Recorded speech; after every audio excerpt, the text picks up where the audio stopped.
request that you take your seats. Our proceedings are about to commence.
Ladies and gentlemen, as you make your way into the venue, we kindly request that you take your seats from the front, filling up from the front so that we don't have empty seats towards the front of the venue. Thank you.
And now, ladies and gentlemen, we kindly request that you stand and rise and welcome the Chief Justice of the Republic of South Africa, Justice Raymond Zondo.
Thank you very much, ladies and gentlemen. You can now take your seats.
Sandwa senhliziyo wethemba lami helele mafohloza labi wethu wami sithandwa sami labi wami mafohloza dali wami helele mafohloza kuba buhlungu inhliziyo wethemba lami mangicabanga nawe labi wethu wami sithandwa sami labi wami mafohloza dali wami helele mafohloza dali labi sweetie waze wangiphatha kahle ulale sifubeni dali labi sweetie waze wangiphatha kahle ulale sifubeni helele mama njengengane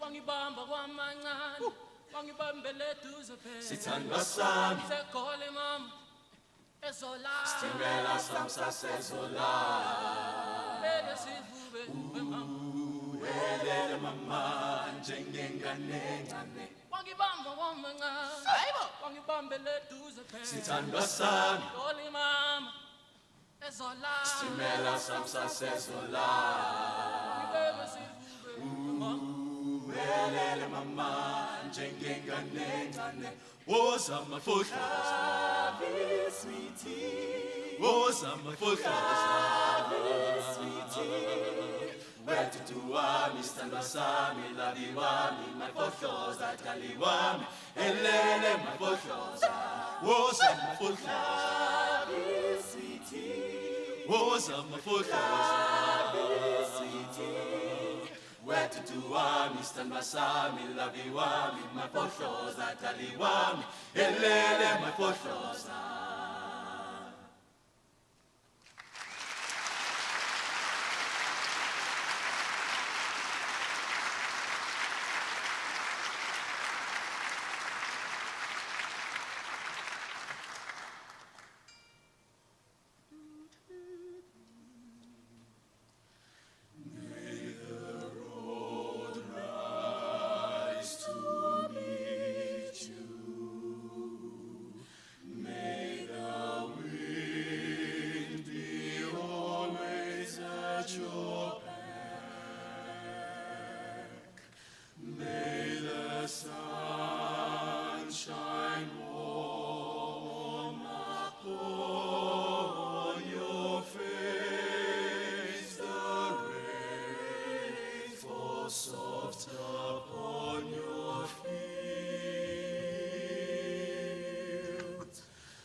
Until we meet again, until we meet again, may God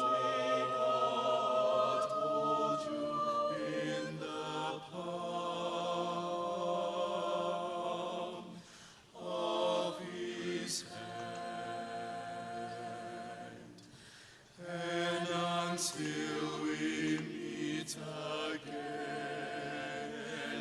until we meet again, may God hold you in the palm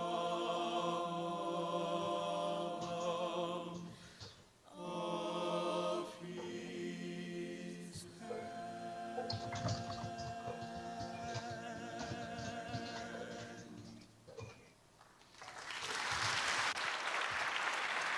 Ladies and gentlemen, the members of the University of Johannesburg Choir.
always in the lead. Who you wanna be? I'm who they wanna be. B-E-A-U-T-Y-E. Never seen so much rage from a queen.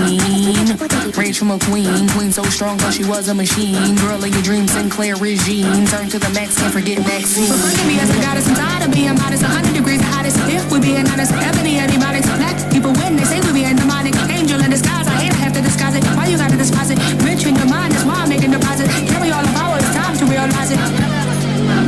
Don't ever take my power, my power, my power. Don't ever take my power, my power, my power. They feel away, oh wow.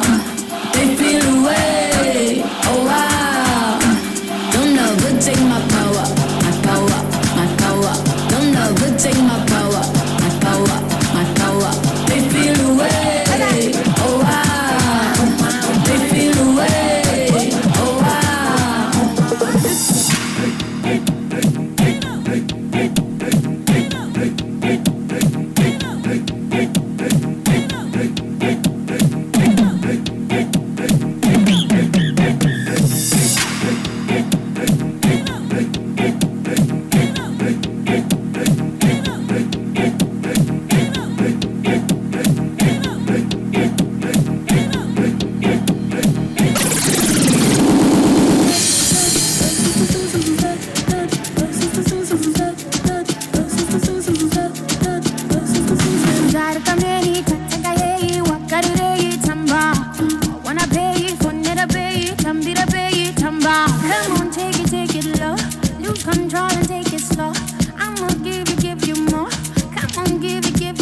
Yes, ladies and gentlemen, versatile blenders effortlessly merging African music, African dance for your exclusive pleasure this morning. A very warm welcome to all of you to the World Congress of Constitutional Law. Now, ladies and gentlemen, I'd like to introduce our host for this morning, Professor of Fundamental Rights and Constitutional Law in the Faculty of Law at the University of Johannesburg. He's also the Director of SAFAC. Ladies and gentlemen, the Congress Chairperson, Professor David Bilschertz.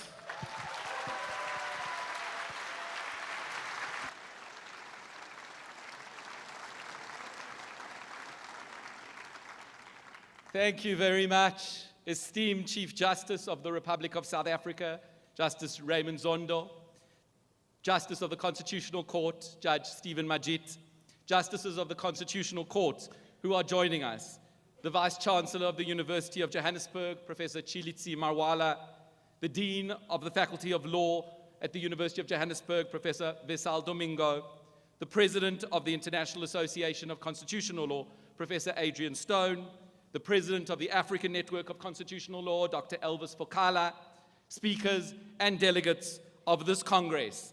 In the true South African style, we greet you in multiple languages. Welcome, bienvenue, bienvenidos, willkommen, welcome, dumelang, and sanibonani.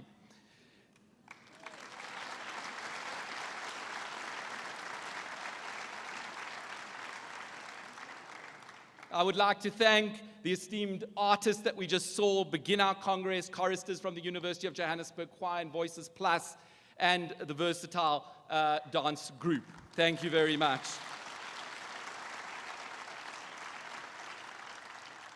Given the official languages of the association are English and French, my remarks will be in both languages, so I hope many of you have those devices which were outside if you don't understand one of the languages. Étant donné que les langues officielles de l'association sont l'anglais et le français, je vais m'exprimer dans les deux langues. Pour les francophones, mon français est légèrement rouillé, car je ne l'ai pas pratiqué depuis quelques années en raison du Covid. Mais j'espère pouvoir encore communiquer avec vous.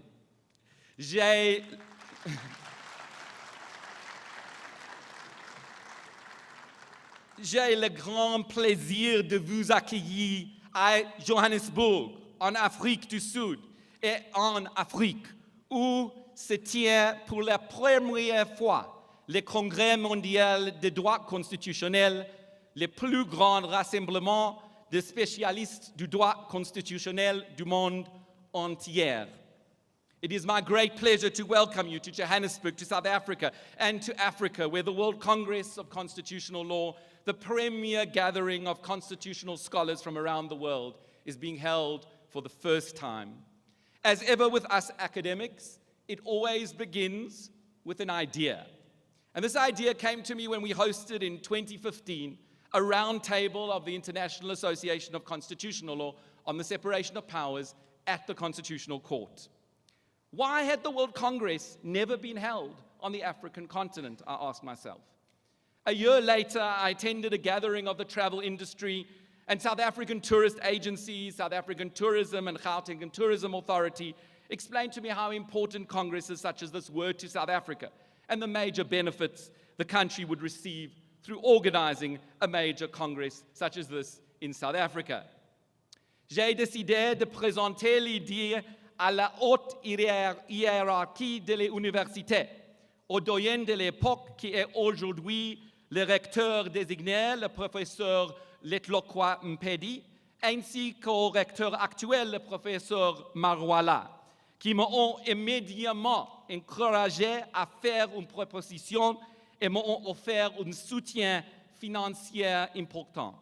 Je leur suis reconnaissant de m'avoir permis de faire ce premier pas qui a rendu cet événement possible. The last 2 years have been a roller coaster as we considered whether to cancel the Congress due to the COVID-19 pandemic or move it online. For the first World Congress on African soil, though, we wanted you to come here to experience South Africa.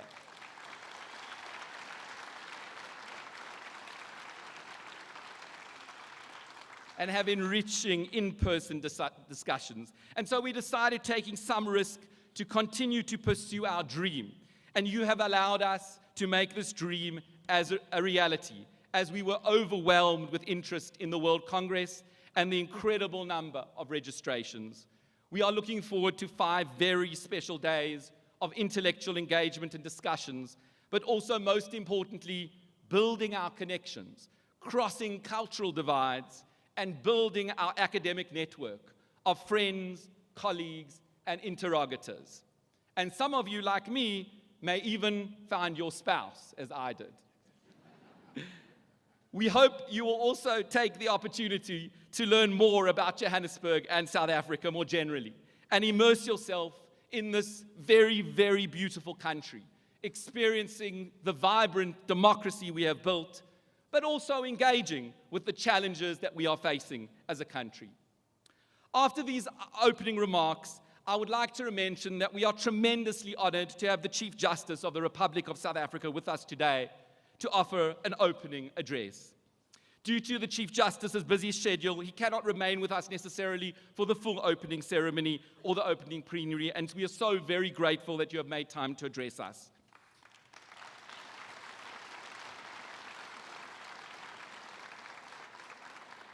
Chief Justice Zondo hails from the very beautiful Limpopo region of KwaZulu-Natal and worked initially in legal practice.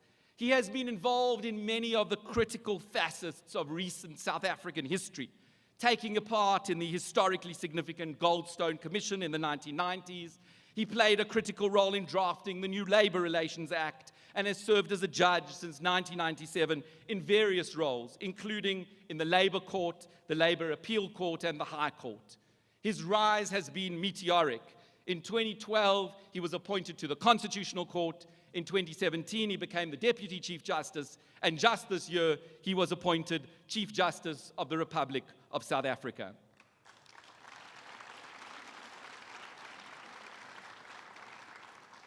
He has been the presiding judge in a critical commission of inquiry into state capture, which many of you will know about and want to read about. And this year, he produced a voluminous record outlining how corruption in various sectors posed grave threats to the South African state.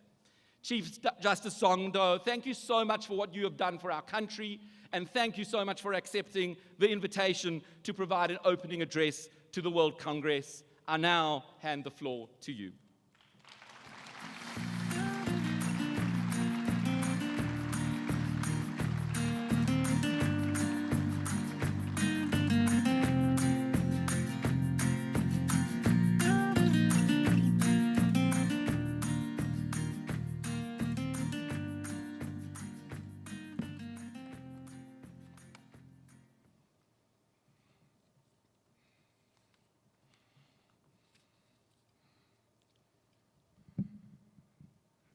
I think the energy that Professor Bilchis showed while he was here is testament to the excitement not only that he has, but many of us have about this conference.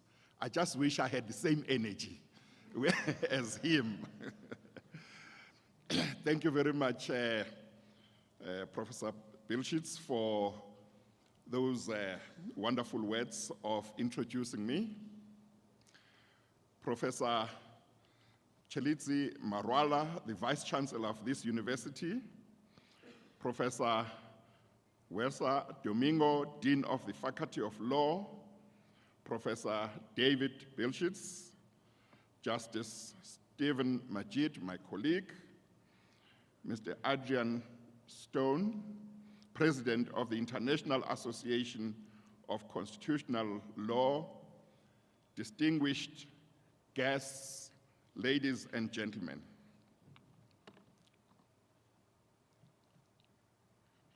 I'm honored to have been asked to give this opening talk at this very important gathering, the World Congress on Constitutional Law.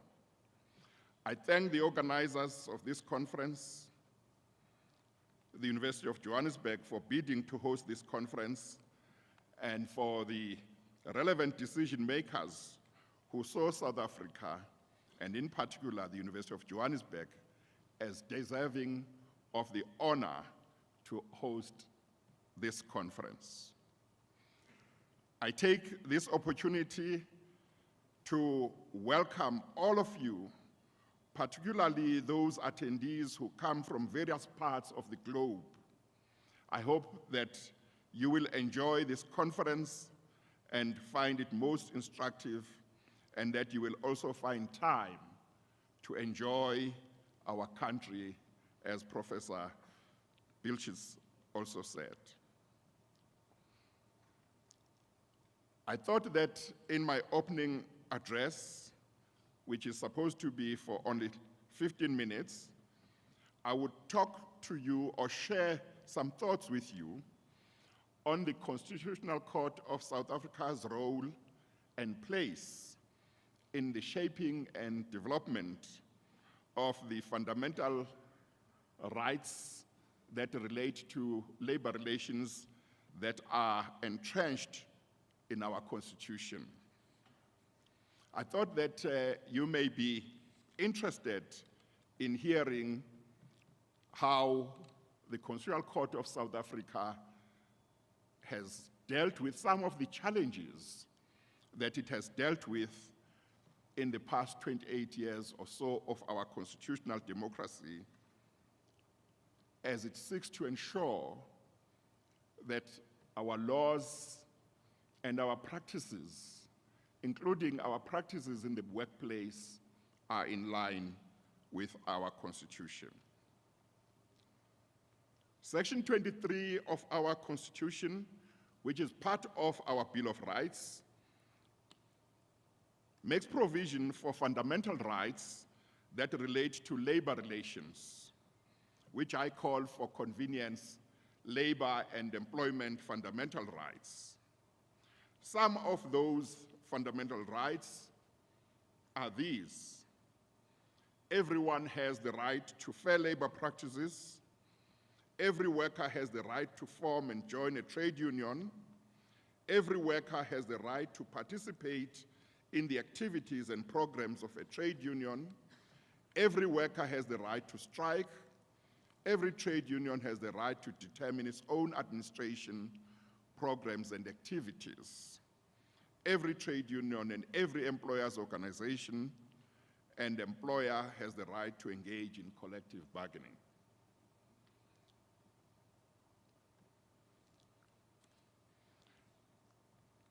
Obviously, the Constitutional Court plays its role and makes its contribution in this regard through the judgments that it gives in matters that come before it.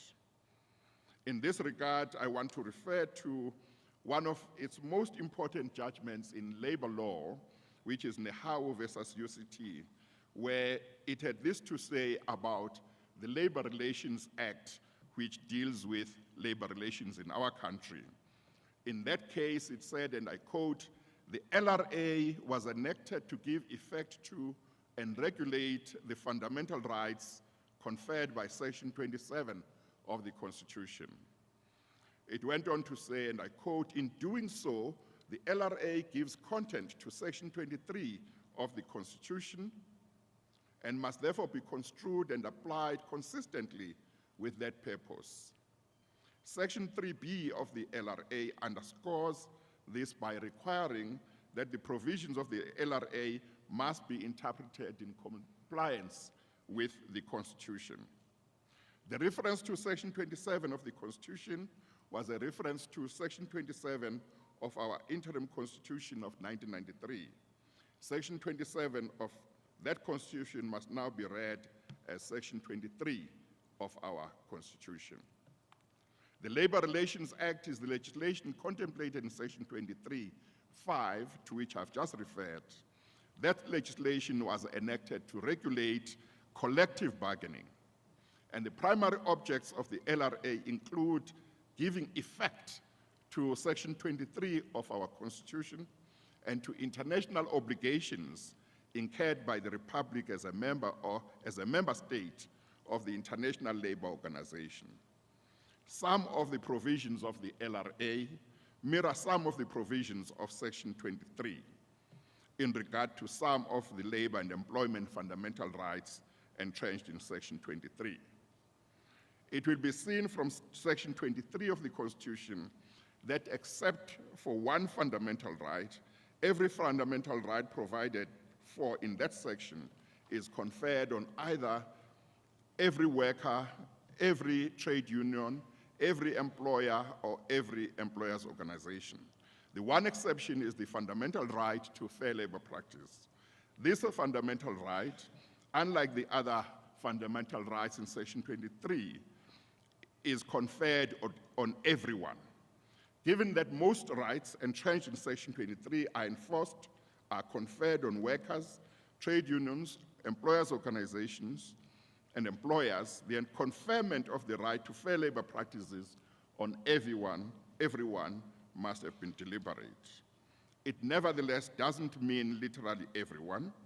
It means everyone within the labor relations context. That would be a worker, a trade union, an employer, and an employer's organization. This fundamental right is unique to our Constitution. As far as I know, I'm not aware of any other country whose Constitution or Bill of Rights includes a fundamental right to fair labor practices. In all probability, the inclusion of the fundamental right to fair labor practices in our Bill of Rights was pursuant to one of the constitutional principles which permitted the Constitutional Assembly, which drafted our Constitution, to supplement universally accepted fundamental rights with other rights that may not have been universally accepted at that stage. Hence, the inclusion of everyone's right to fair labor practices in Section 23(1) of our Constitution.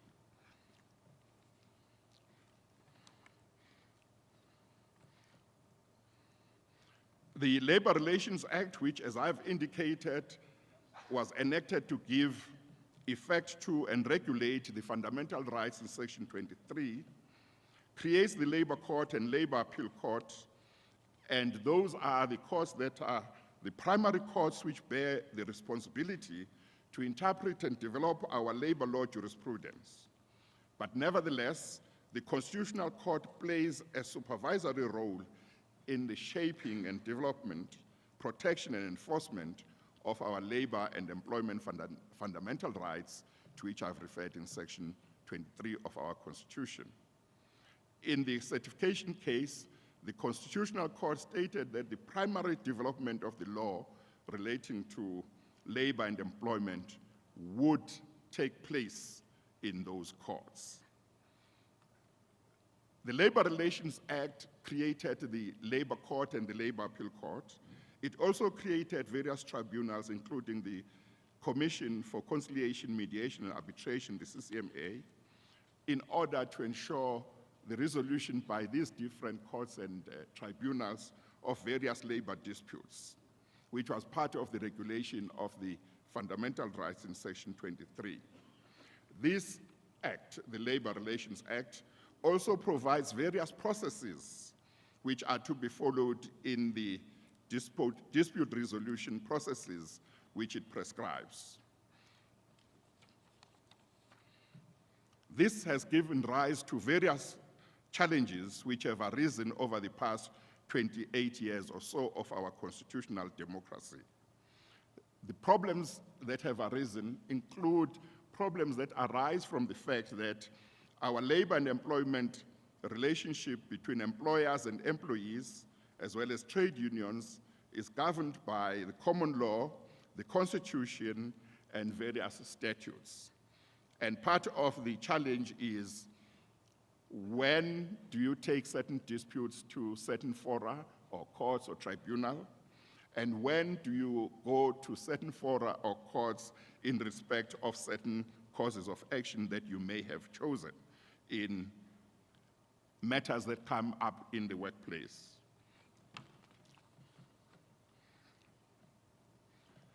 These new fora, the Labor Court, the Labor Appeal Court, and the CCMA and other tribunals play a very important role because they are specialist tribunals that deal with labor matters. Therefore, their existence should never be questioned. It is necessary that they be there.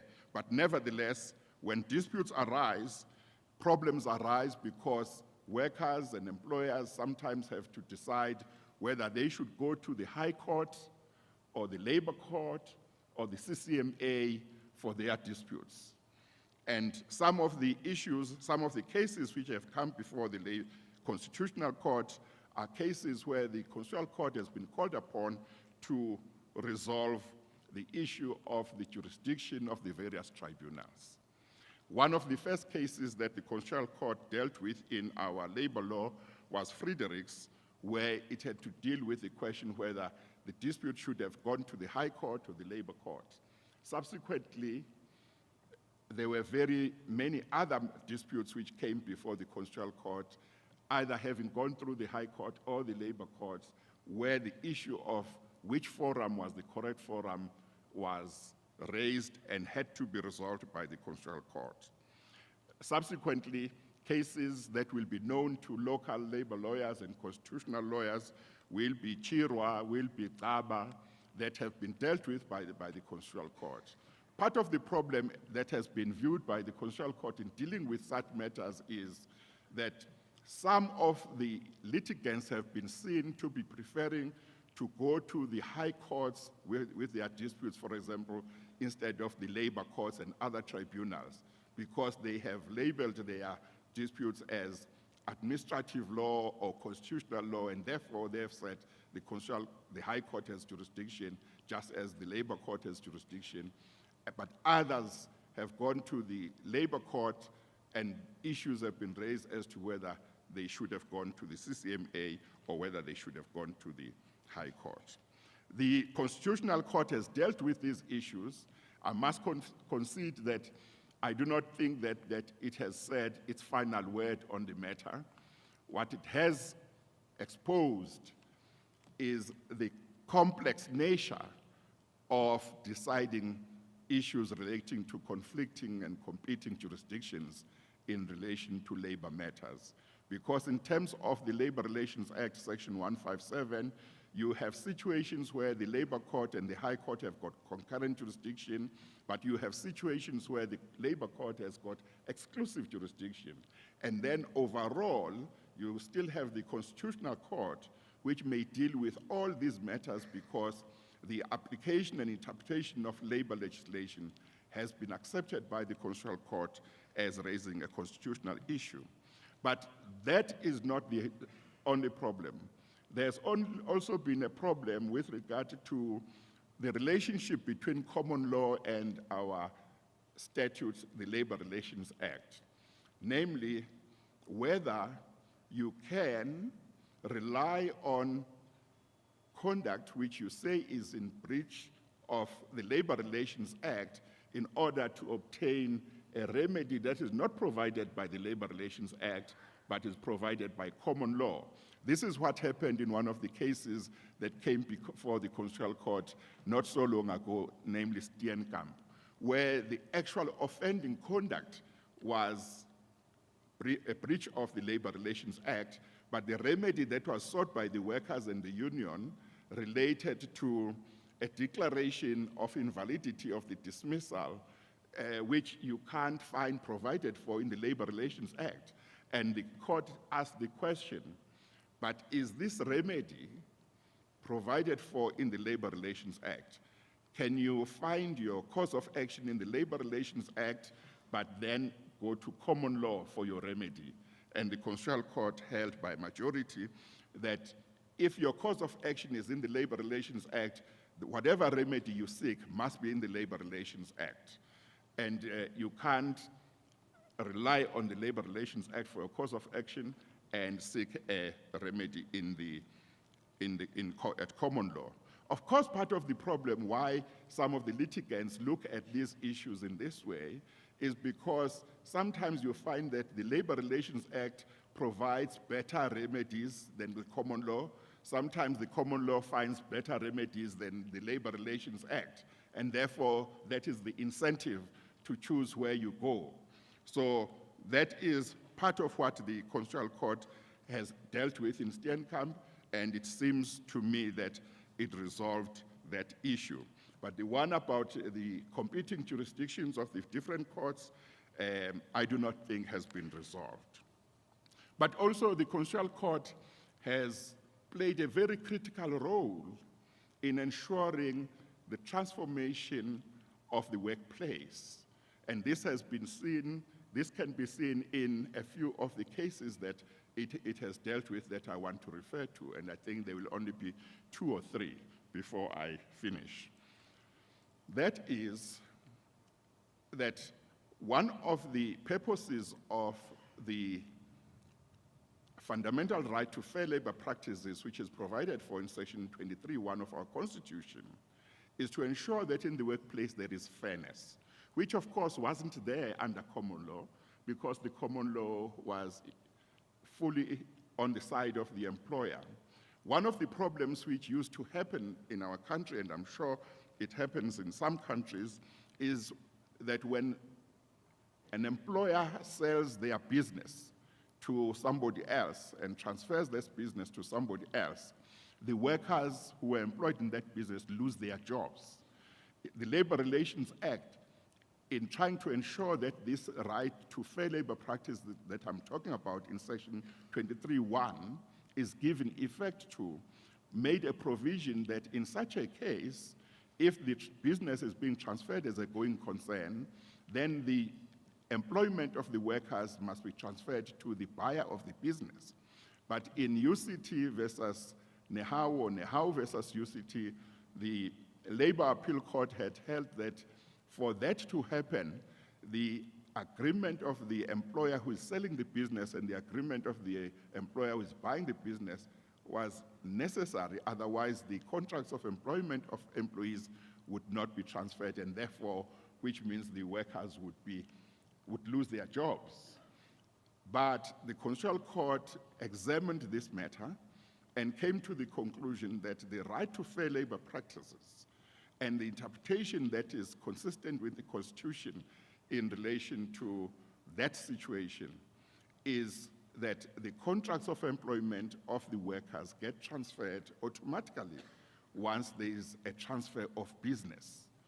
And therefore, in that case, the Constitutional Court's judgment ensures the protection of jobs for workers in the workplace.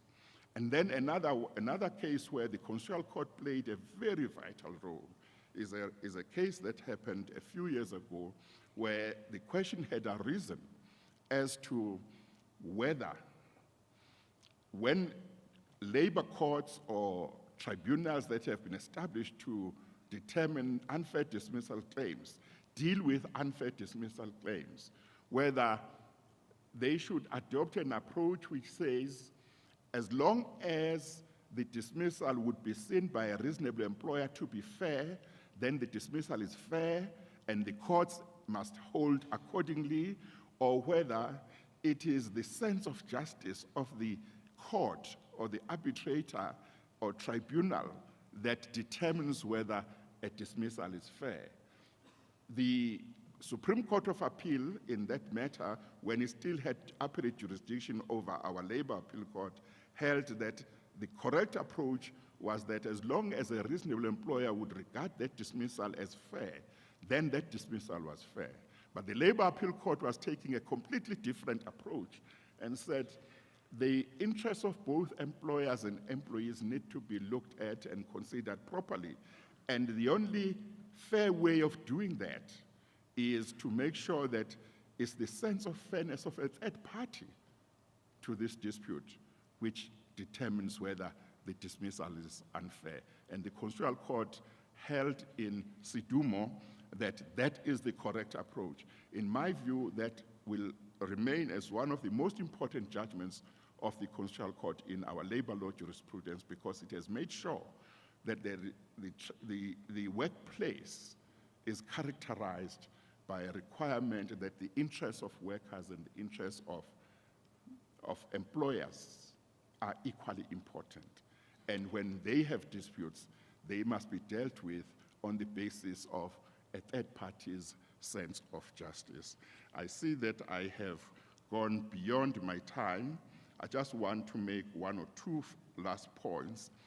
Our Constitutional Court has also made sure that the fundamental right to collective bargaining and the right to form trade unions and take part in the activities of trade unions is extended to our soldiers, but not the right to strike. So they are able to make use of unions for various matters that they need to deal with in the workplace. I'm not going to go much further.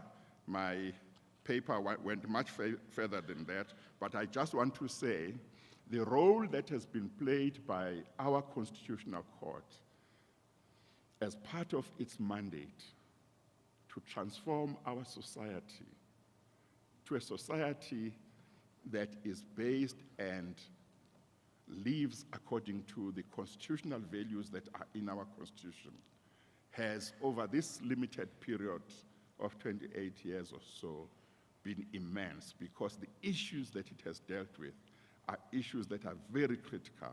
That's quite apart from the workplace. But on this occasion, I thought I would share some of my thoughts with you simply on the role that it has played in the transformation of the workplace. I take this opportunity to once again thank the organizers of this conference for inviting me to be with you and to share the thoughts that I've shared with you. I think that it's a wonderful opportunity. I'm very glad that the attendance is as good as it is.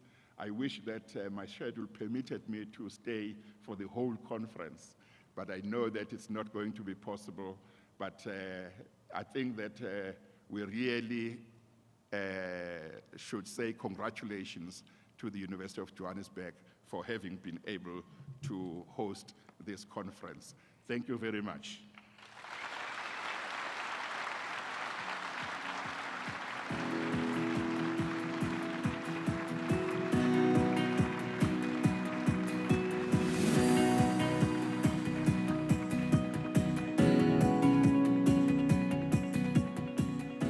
Thank you very much to Chief Justice Zondo for your illuminating address. Thank you for connecting your address to the theme of our Congress, constitutional transformations.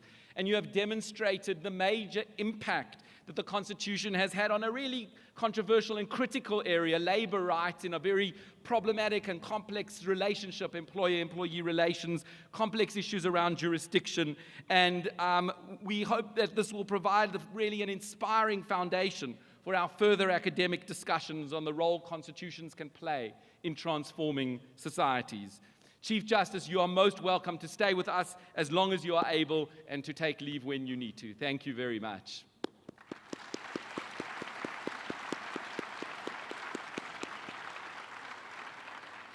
Avant de vous présenter les autres personnalités, je voudrais faire quelques remarques et remercier certaines personnes. 4 institutions ont joué un rôle clé dans l'organisation de ce congrès mondial. Et je tiens à les remercier sincèrement pour tout ce qu'ils ont fait. Tout d'abord, l'EDC, dont c'est le principal événement quadrennial. Deuxièmement, les organisateurs locaux, l'Université de Johannesburg et en particulier sa faculté de droit. Troisièmement, l'Institut que je dirige, l'Institut sud-africain pour les droits constitutionnels, les droits publics, les droits humains et les droits internationaux, CIFAC. And fourthly, this event could not have happened without the tremendous skills and efforts of our professional conference organizers, IDNA. Thank you from the bottom of my heart for going beyond the call of duty. And they deserve to be mentioned.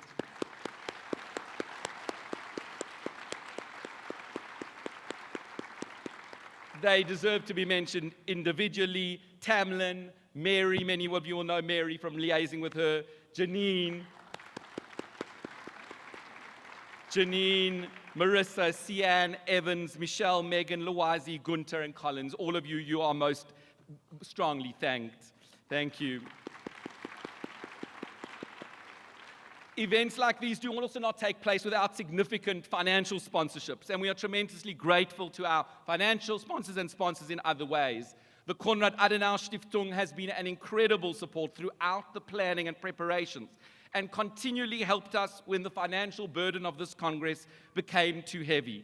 Even right towards the end, they have come in with extra financial support for our Global South scholars, the many scholars who have been helped to come to this Congress. And a huge thank you to the resident representative, Dr. Holger Dix and Nancy Msibi. The Claude Leon Foundation provided generous support for the Global South Scholarship Program, which has enabled many younger scholars from the Global South to attend. Thank you to the Claude Leon Foundation. ENS Africa, a leading law firm in South Africa, has offered us a generous sponsorship and will also ensure that the coffee drinkers among you have dedicated barista stations, which some of you will see already. South African Tourism, a wing of the national government, has generously provided funding for this Congress. We are most grateful to South African Tourism. Thank you so much. Constitution Hill has provided its expertise to ensure you have a wonderful experience later this afternoon at the historic site, where we will be going a bit later, and I'll tell you about that more. And we're grateful also to Springer and Cambridge University Press, two renowned publishers, for their sponsorships at this Congress. You'll see the stands with their books outside. Thank you to them. The Gauteng government, through Gauteng Tourism, has provided a large amount of financial support for this event. We are deeply grateful to our provincial government for the support, and we hope it will bring both the status and much needed resources to our very exciting, vibrant province. They have provided us now with a short video, perhaps to entice you a little bit of the attractions that you can experience in the province, and we hope you'll enjoy this short introduction before we have a few other welcoming remarks. And over to the video team.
little taster of what this province has to offer. We'll have another short video afterwards. Je voudrais maintenant inviter la présidente de l'ADC, le professeur Adrian Stone, à prononcer son discours de bienvenue. Before doing so, I would like to thank Professor Stone for her strong support in our hosting of this conference, her confidence in us, and her collegiality and friendship throughout the journey that has brought us here today. As Kathleen Fitzpatrick, Australian Laureate Fellow, a major scholar in her own right, she has given of herself unstintingly to lead the International Association of Constitutional Law through the COVID-19 period. She has made a major contribution to the organization, including catalyzing the formation of the IACL blog and the Young Scholars Forum. I'm pleased to invite Professor Adrian Stone to provide a short opening address.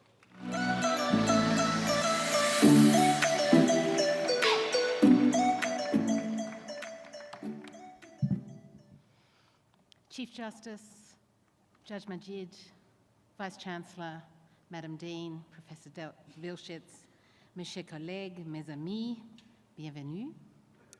C'est pour moi un grand honneur et un plaisir de m'adresser à vous à l'ouverture de ce 11e Congrès mondial de droit constitutionnel.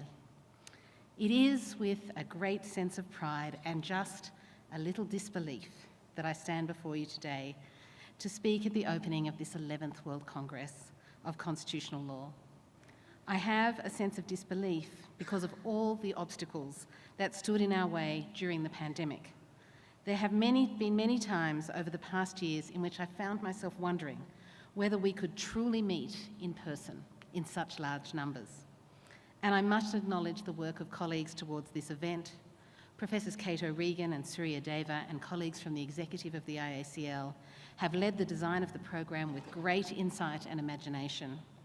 And of course, I acknowledge the truly superhuman efforts of the local organisers who, in addition to the ordinary burdens of such a large event, have faced down and prevailed over the uncertainties of the pandemic.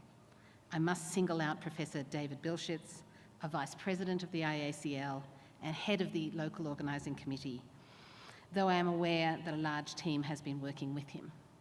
David has shown extraordinary determination, vision, and unerring confidence in the possibility that we could gather in Johannesburg, and we are all in his debt. This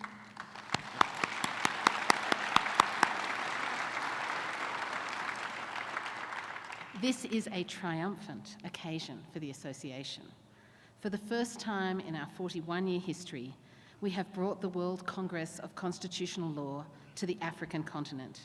This week will see, I believe, one of the greatest gatherings of African constitutionalists in history, and they will be joined by large numbers of colleagues from the rest of the globe. This meeting is truly in the finest IACL tradition of bringing constitutionalists from all around the world together to advance the development of the study of constitutional law and develop among them a mutual understanding and goodwill through the exchange of views and scholarly work. We are so lucky to be meeting in the beautiful country of South Africa. It is, as you all know, one of the great stories of constitutionalism of the last half century. We have all watched its extraordinary transition from apartheid state to modern democracy. It has developed a rich and distinctive constitutional tradition, founded on the vision of the great Nelson Mandela and those who struggled with him, and which was implemented through a remarkable constitution-making process in the 1990s, and subsequently by its world-renowned Constitutional Court, over which the South African people has stood as guardians. In this time, it has bequeathed to the world a remarkable new set of constitutional ideas, some of which were so richly elucidated by the Chief Justice. And, as the Chief Justice noted, at the forefront of them stands the idea of transformative constitutionalism, reflected in the theme of this World Congress. I do not wish to look today, however, only through rose-coloured glasses. I have learned much over the years, and especially in the past few days, from South African scholars about their continuing struggles to realise the vision of their constitution. The South African story is in one sense unique, but in this way, it represents an experience we all share. We must remain committed to the project of constitutionalism while also remaining critical and striving to do better. And it's a difficult time to believe in constitutionalism. The intersecting crises of our time, war, authoritarianism, climate change and pandemic, seem to place the world on a precipice. But our response must be to recommit to our shared constitutional project. The task often seems overwhelming, if not impossible, but here South Africa has yet another gift for all of us. I spent several hours on Saturday at the Apartheid Museum, which if you haven't visited, you must, and I grew great strength and inspiration from the great struggle towards freedom in South Africa.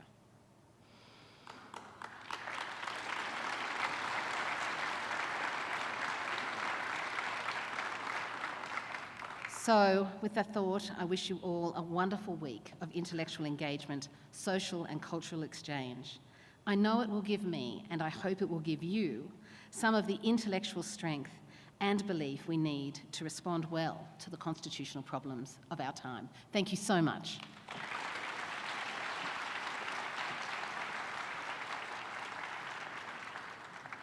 Thank you so much to Professor Stone. We really appreciate all your support and leadership. It is now my pleasure to call on the Vice-Chancellor of the University of Johannesburg to welcome you to the Congress. Professor Marwala, who's just come up now, Professor, is an inspiration in his own right, hailing from a small village in the northern Limpopo province to obtain a PhD from Cambridge University, my alma mater as well, that we share. He is not a constitutional scholar, but a distinguished scientist in artificial intelligence. He has spearheaded placing the University of Johannesburg at the forefront of research into the fourth industrial revolution. He has provided visionary leadership for the university in the past 7 years as Vice-Chancellor, and he will soon be taking up a position of Rector at the United Nations University in Tokyo. Professor Marwala, I'm personally grateful for all your support for this event, for making it a reality, and I now have the pleasure of inviting you to speak.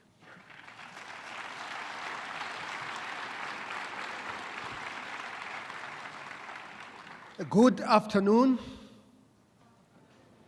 Sanibonani. You are supposed to say yebo. Sanibonani. Thank you very much. Bonjour, Chief Justice of South Africa, Justice Raymond Zondo, and other justices from South Africa. Professor Domingos, the Dean of the Faculty of Law, Professor David Bilchis. I remember when you came to my office, I was not yet a Vice-Chancellor, and you talked about this very Congress that is going to happen in the African continent for the first time. You have made it happen. I think let's give David a round of applause.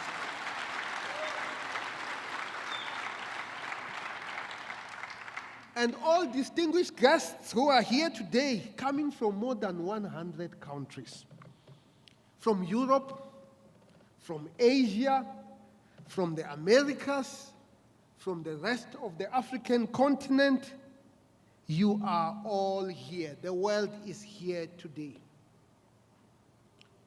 In the 17th century, John Locke argued that the law of nature obliged all human beings not to harm the life, the liberty, health, limb, or goods of another, close quote.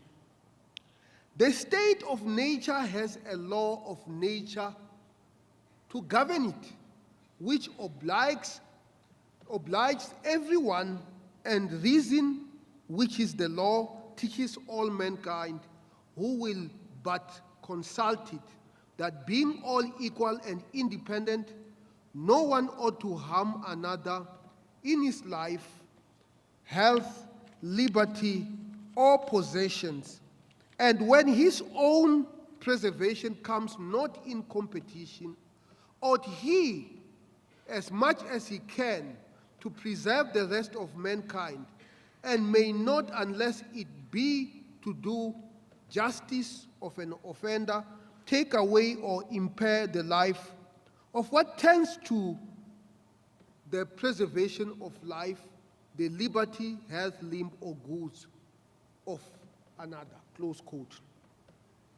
The University of Johannesburg is the largest university in Johannesburg.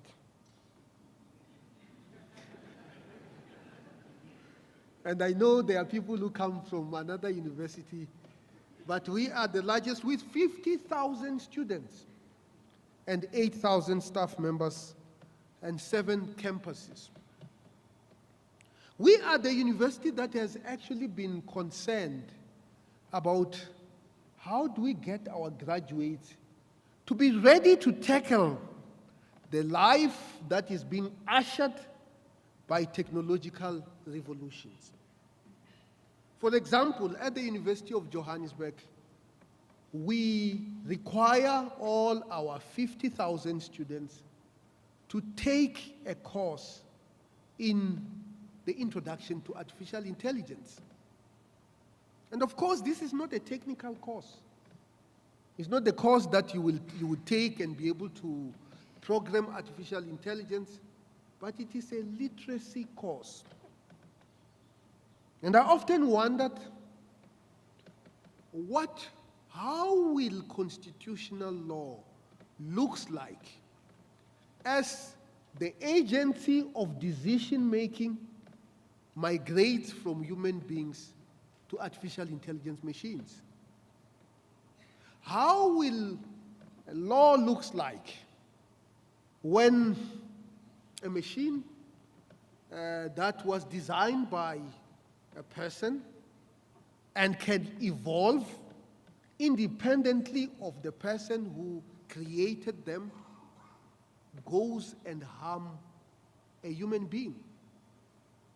Who is to be held accountable? And as an educator,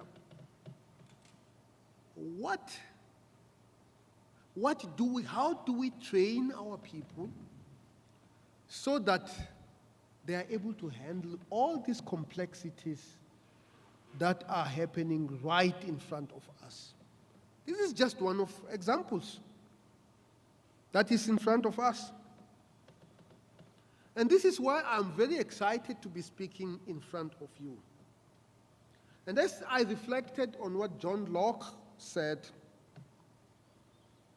I couldn't help but realize that this would be the basis of the American Constitution, and countries throughout the world would draw on these principles that John Locke talks about. It is indeed an honor to welcome you all this afternoon to the opening of the World Congress of Constitutional Law, which is hosted in Johannesburg this year. The theme of constitutional transformation is particularly pertinent in our uncertain world order, where the pace of technological change is uprooting the very foundation of our laws. In recent years, there's been a great upheaval. We are undergoing humanitarian crisis ranging from extreme poverty, climate change, hunger, and lingering and persisting inequalities. The COVID-19 pandemic has exacerbated this crisis, and the aftermath has been challenging to navigate. As we speak, the world is almost at the brink of war. And of course, wars of today are much scarier than wars that have ever been fought. Albert Einstein was once asked, what kind of weapons are going to be used to fight the Third World War? And he replied, he really has no idea what kind of weapons are going to be used to fight the Third World War. But he knows what kind of weapons are going to be used to fight the Fourth World War.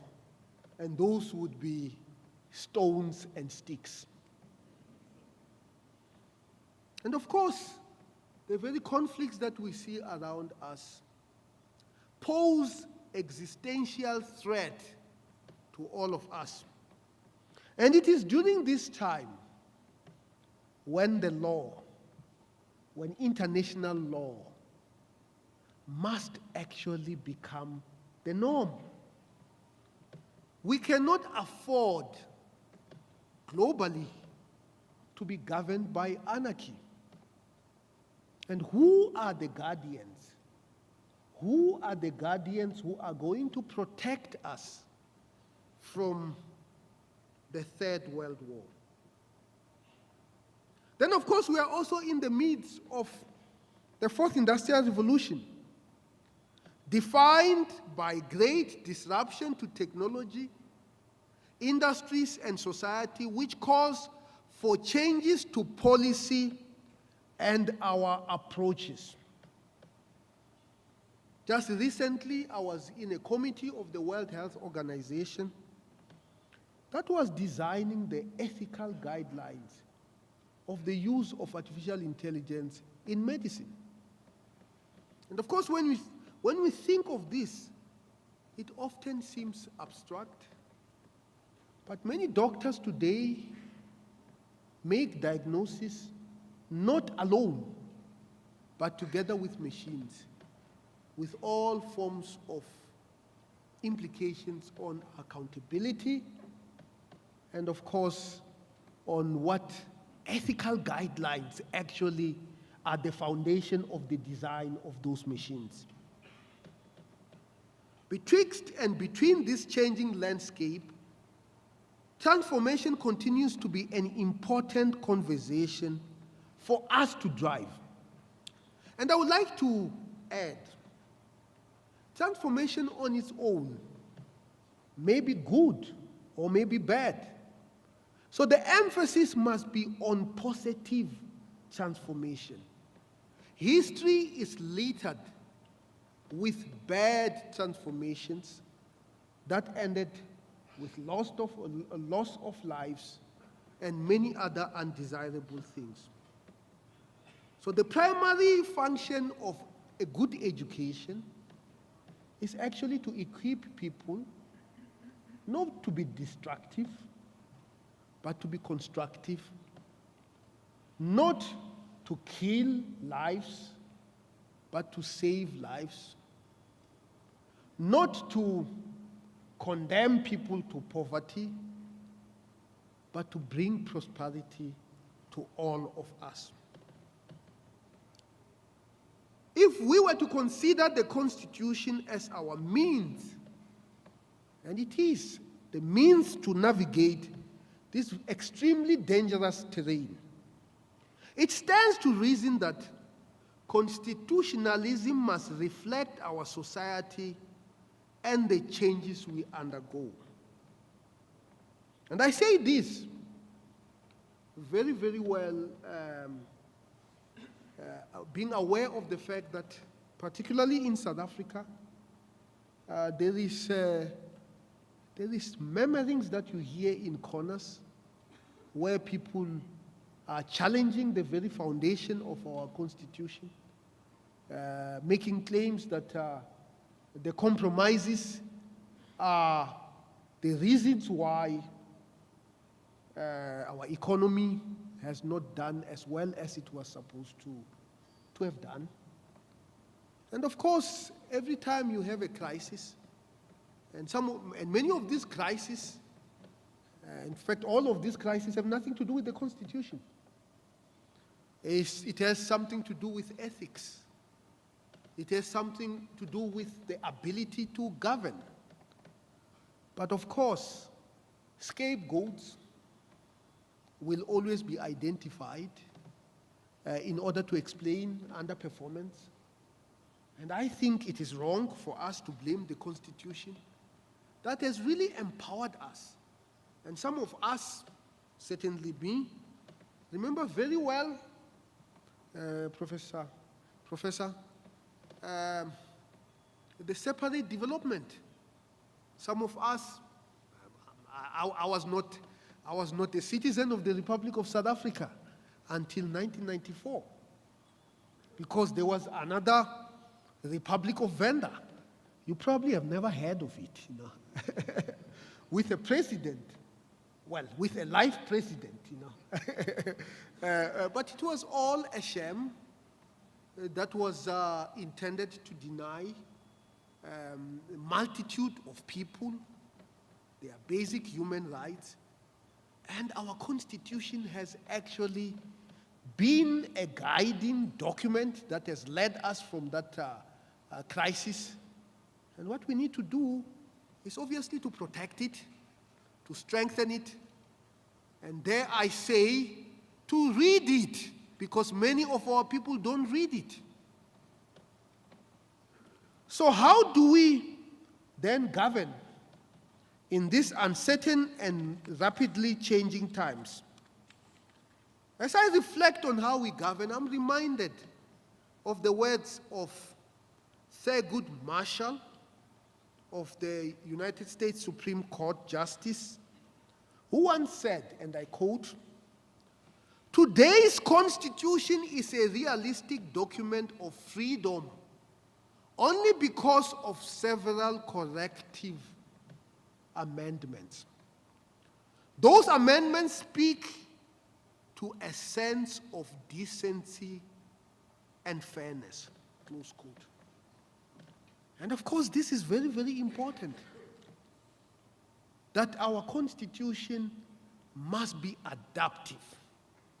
And I've already indicated the changes in technology that are changing the very foundation of our society. Somebody was telling me about a child who was born out of a sperm bank, and the father was not there to give consent, or probably gave consent many, many years ago. And the question was whether that child is entitled to the inheritance. And of course, these are things that are being brought forth by technological changes. And we have not seen anything yet. Gene editing is actually going to challenge the very essence of what it means to be human.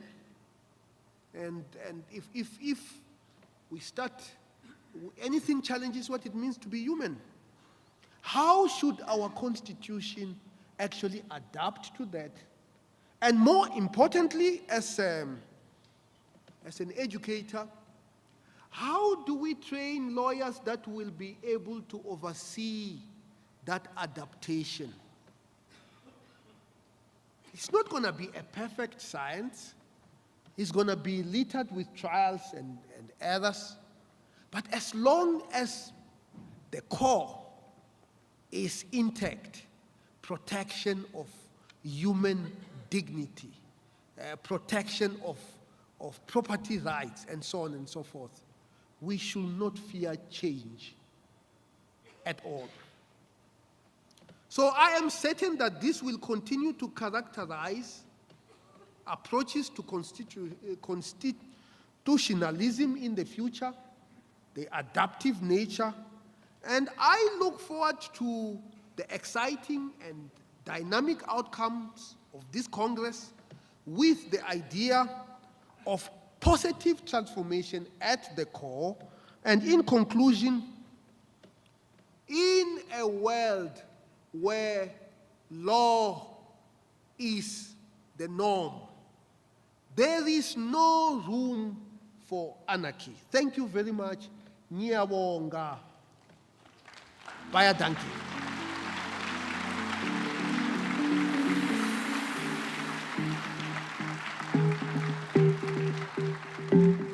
Thank you so much to Professor Marwala for those deep reflections. Professor Marwala, I think you're going to be happy to know that on our program we actually have discussion in one of the plenary sessions on digital constitutionalism, as well as on our workshops, and we have a research group in the ICL engaging with precisely these complex questions of the implications of technology for our constitutional systems. And thank you for your speech and address. J'ai maintenant le plaisir d'inviter la doyenne de la faculté de droit, Madame la professeure Vessal Domingo, à prononcer un bref discours d'ouverture. Professor Domingo is an impressive scholar in her own right in the fields of family law and fundamental rights. She has been the dean of our law faculty during the turbulent COVID-19 period with its immense challenges for academics and students alike. She has never wavered in her support of the World Congress, of the institute I direct, and of the faculty as a whole, and I'm deeply grateful to her for her contribution to making this event a reality. Professor Domingo, I give you the floor.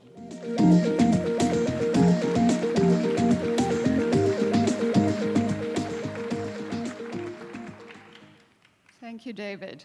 Honorable Chief Justice Zondo, Vice Chancellor Professor Marwala, Professor Stone, the President of the International Association of Constitutional Lawyers, Professor Bolchitz, Justice Majid, ladies and gentlemen, judges, justices, colleagues from the legal fraternity, I want to say colleagues from the academic fraternity, and friends, because David said he met someone here, so anything can happen, right? We can make good friends and spouses too.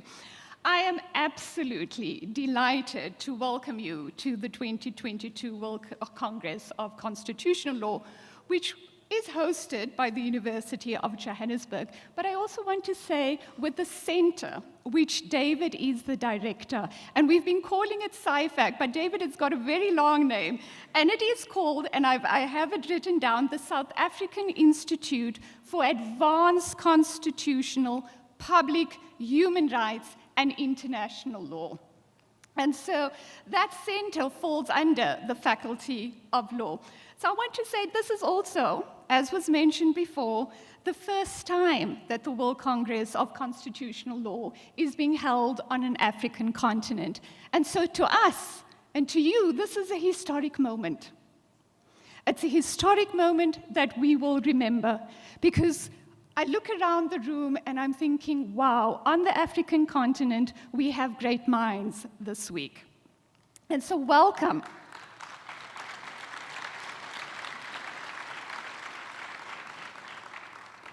Welcome to Johannesburg, welcome to South Africa, and particularly those colleagues who are here for the very first time.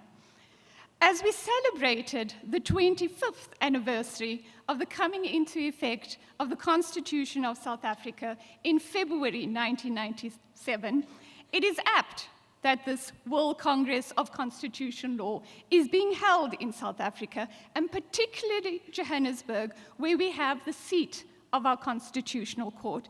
And I hope indeed that you will all take up the opportunity to visit the Constitutional Court later this afternoon, whose constitutional jurisprudence has been influential and inspirational to other countries in the world.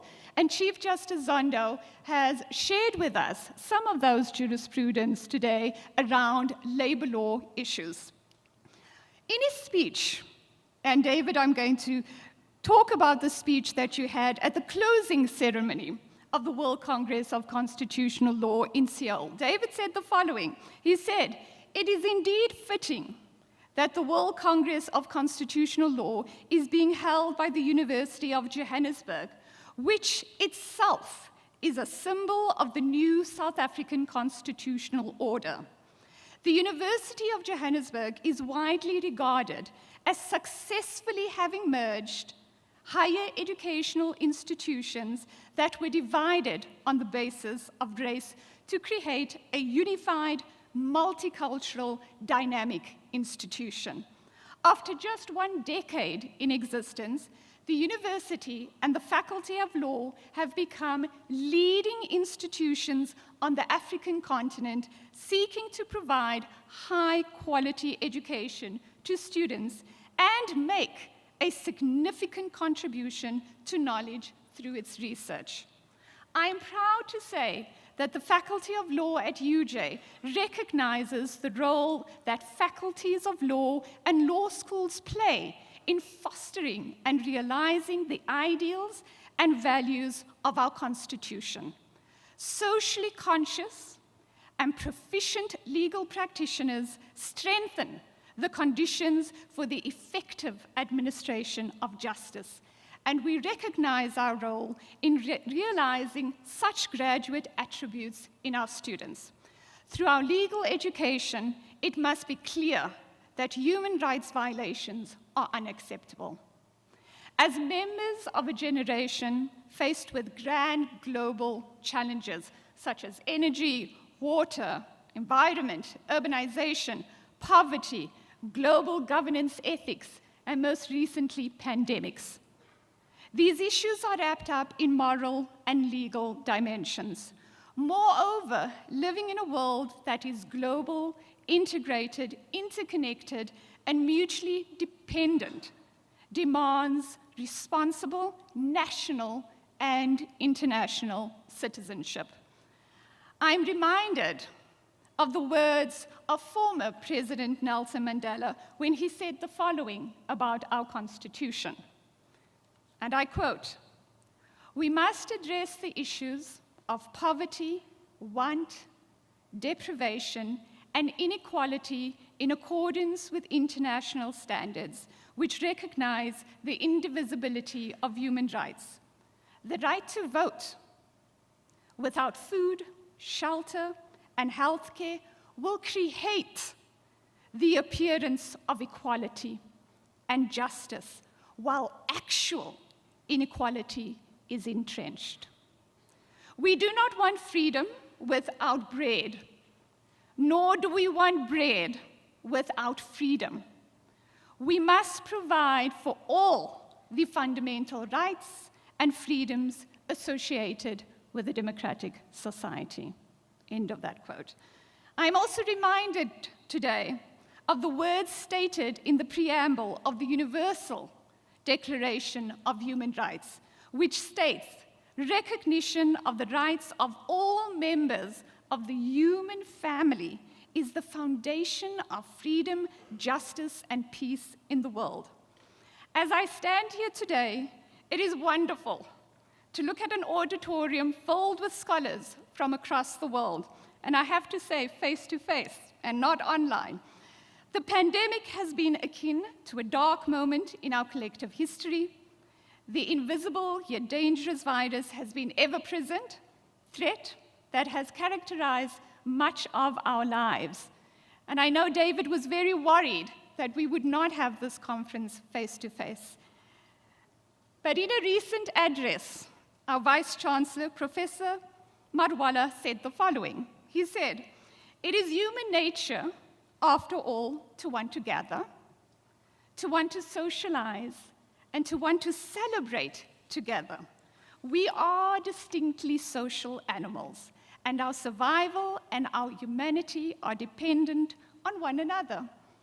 It is the most enjoyable sigh of relief that we are once again able to embrace this facet of human nature." And so this is the tone that I am confident will characterize the proceedings over the next few days as the World Congress of Constitutional Law brings together scholars and academics from across the world to connect with one another, as well as discuss and engage and debate the most central issues and questions facing constitutional law and human rights today globally. May you have a fruitful conference and learn much about our South African Constitution and experience the vibrance of our university, our people, our culture, our country, and our constitutional democracy. I thank you. Kia ora boha, Nyabanga, baie dankie.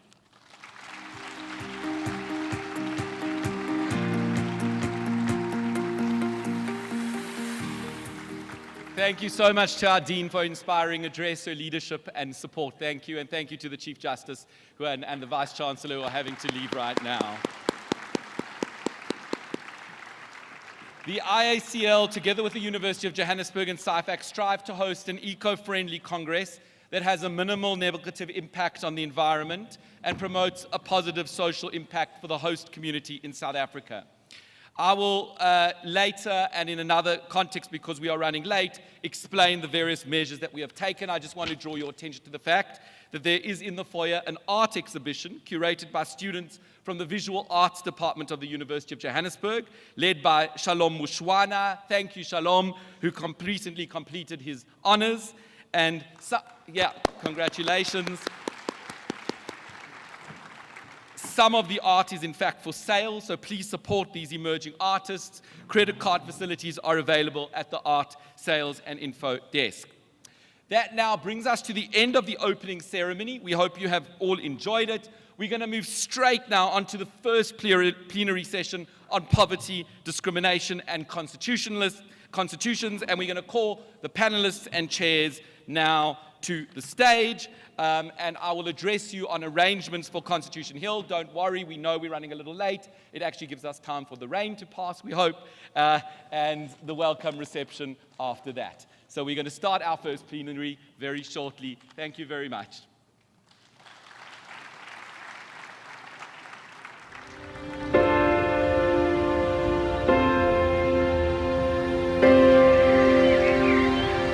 When you come to Johannesburg, you can feel the energy. It's like where the gold is. When you want to make it in life, Joburg is the place. It has so much culture and it's really gorgeous. Soweto is amazing. I love being in Soweto. We've got a lot of originality here. There's love, there's art, and there's fashion. This is the pulse of Africa that needs to be explored. Joburg is made of stars, you know. They influence the whole world. Soweto is such an exciting place for a traveler. There's just so much to discover. I love the energy of Soweto.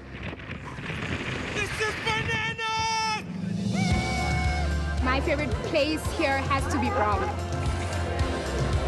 I like to come to a place where I can just be me. Soweto is a melting pot. Desmond Tutu was here, Mandela was here. They love the food when they come here to Sakumzi. Joburg is life. It's vibrant, lots and lots of fun. It has so much culture. It's the hidden gem. Meet new friends every single day. It's amazing. I love it. Come and join us.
She's gonna be on when you need her.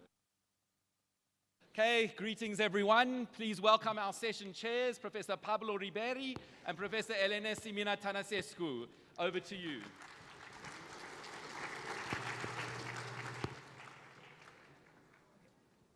Thank you. Let me thank the organizers. Let me start by speaking in French for a short moment. J'espère que je suis dans l'assentiment de vous tous, de remercier les organisateurs pour les efforts, mais pour le succès qu'ils ont eu dans l'organisation de ce congrès. Je les remercie également de nous avoir donné l'opportunité de modérer ce premier panel, professeur Paulo Riberi et moi-même. Ce premier panel porte sur le thème de la pauvreté, discrimination et constitution. Et c'est une ouverture, c'est juste pour vous ouvrir l'appétit pour les discussions qui vont suivre. Je vous en prie. Thank you very much. My name is Pablo Riberi. I am a constitutional law professor. It's not working now? It's not? Okay. Did you switch? Well, I was saying that my name is Pablo Riberi. I'm a constitutional law professor coming from Argentina, deep global south as well. I'm very pleased, very happy, very grateful to be in Madiba's land. And we are together with Professor Elena Simina, very happy and honored to share this panel with such a great line of speakers. We are also very honored with the invitation we got from the International Association of Constitutional Law, the organizing team, and the University of Johannesburg. And we are going to go very straightforward to the panelists because, you know, we don't have too much time, and we will try to get some kind of debate and discussion, but regretfully, you know, time is pressing. So I will introduce Marta Areche, who is also one of the speakers. Marta Areche, she holds a degree in social science from the Federal University of Rio Grande do Sul, master's degree in political science from the State University of Campinas, and a PhD as well in social science from the State University of Campinas in Brazil, and a postdoctoral degree in the Department of the Political Science of MIT in the USA. She's full professor at the Department of Political Science at the University of São Paulo, an accomplished researcher at the Center for Metropolis Studies, Brazil, where she served as a director, I guess, for 10 years. She has been a visiting fellow at the Department of Political and Social Science at the European University Institute in Florence. Professor Areche research area of interest is institutional and comparative analysis. Her main areas of research include studies on inequality, comparative analysis of federal states, and comparative analysis of social protection systems. Among other publications, she has a great number of publications. I can mention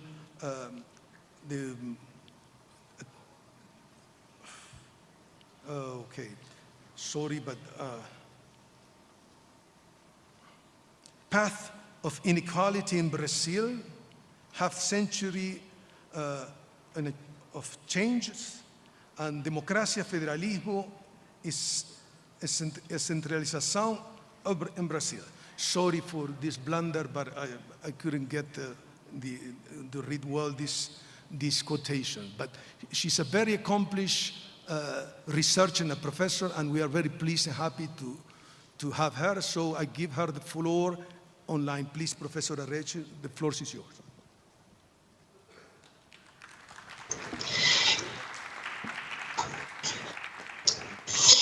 Good morning, everybody. Greetings from Brazil, because I'm talking from Brazil now. It's an honor for me to take part in this panel. it's a great invitation, both for the importance of this event and for the distinguished panelists. I'm sharing the panel today, so it's thanks a lot for having thought of me. Unfortunately, I'm not able to experience South Africa because I'm in the middle of the end of the school year now, and I'm in the middle of exams, classes, jury defenses, hiring committees, and so on. And I also have to apologize because I'm afraid I won't be able to stay up to the end of this session because, we are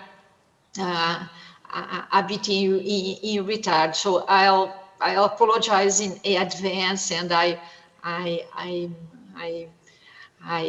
wish I won't disappoint you.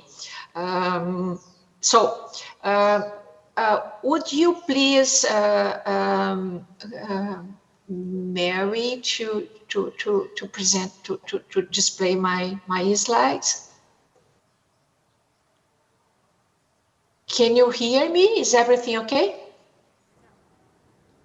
So the next slide, please. The central argument, I have to say that I'm a political scientist, and it makes a difference. I have a lot of students in law in my classes. So political scientists are, let's say, very committed to demonstrate their arguments. So what I'm going to do is to demonstrate you that anti-poverty programs that are, let's say, enshrined in the Constitution are more protected against retrenchment, particularly in bad times. So I will present some evidence showing this, demonstrating this argument, and at the end I will say you that it may be good news, but it entails a race to the Constitution. So I will present evidence from the Brazilian case based on some research I have done. Next slide, please. So what is the evidence I will show you, and I'll try to be very clear here for those that are not familiar to the Brazilian case. So I have selected the 4 largest federal transfer schemes in Brazil, the Bolsa Familia program, which is a very renowned and internationally known anti-poverty program, which has reached around 14 million recipients, and it is known as a very low-cost program. Also, I have also selected the minimum wage social security pensions, which is the largest transfer scheme program in Brazil. So it reaches around 16 million retired benefits. I have also selected the unemployment insurance program, which is around 2 million beneficiaries, and it's also a not very expensive program. So, and also a very small program which aims at the poor elder that have not contributed to pension. So to summarize, we have here the four largest transfer schemes in Brazil. 2 of them, the BPC, which is a non-contributor pension program, but is enshrined in the Constitution, and the minimum wage social security pensions, which is large, but it's also issued in the Constitution. And two other programs, Bolsa Familia and the Unemployment Insurance Program, which are not constitutionalized, right? So they have different sizes. And what I'll show you is the fate of each programs in the under bad times, particularly the huge crisis, economic crisis we underwent in Brazil in the last 7 years. Next slide, please.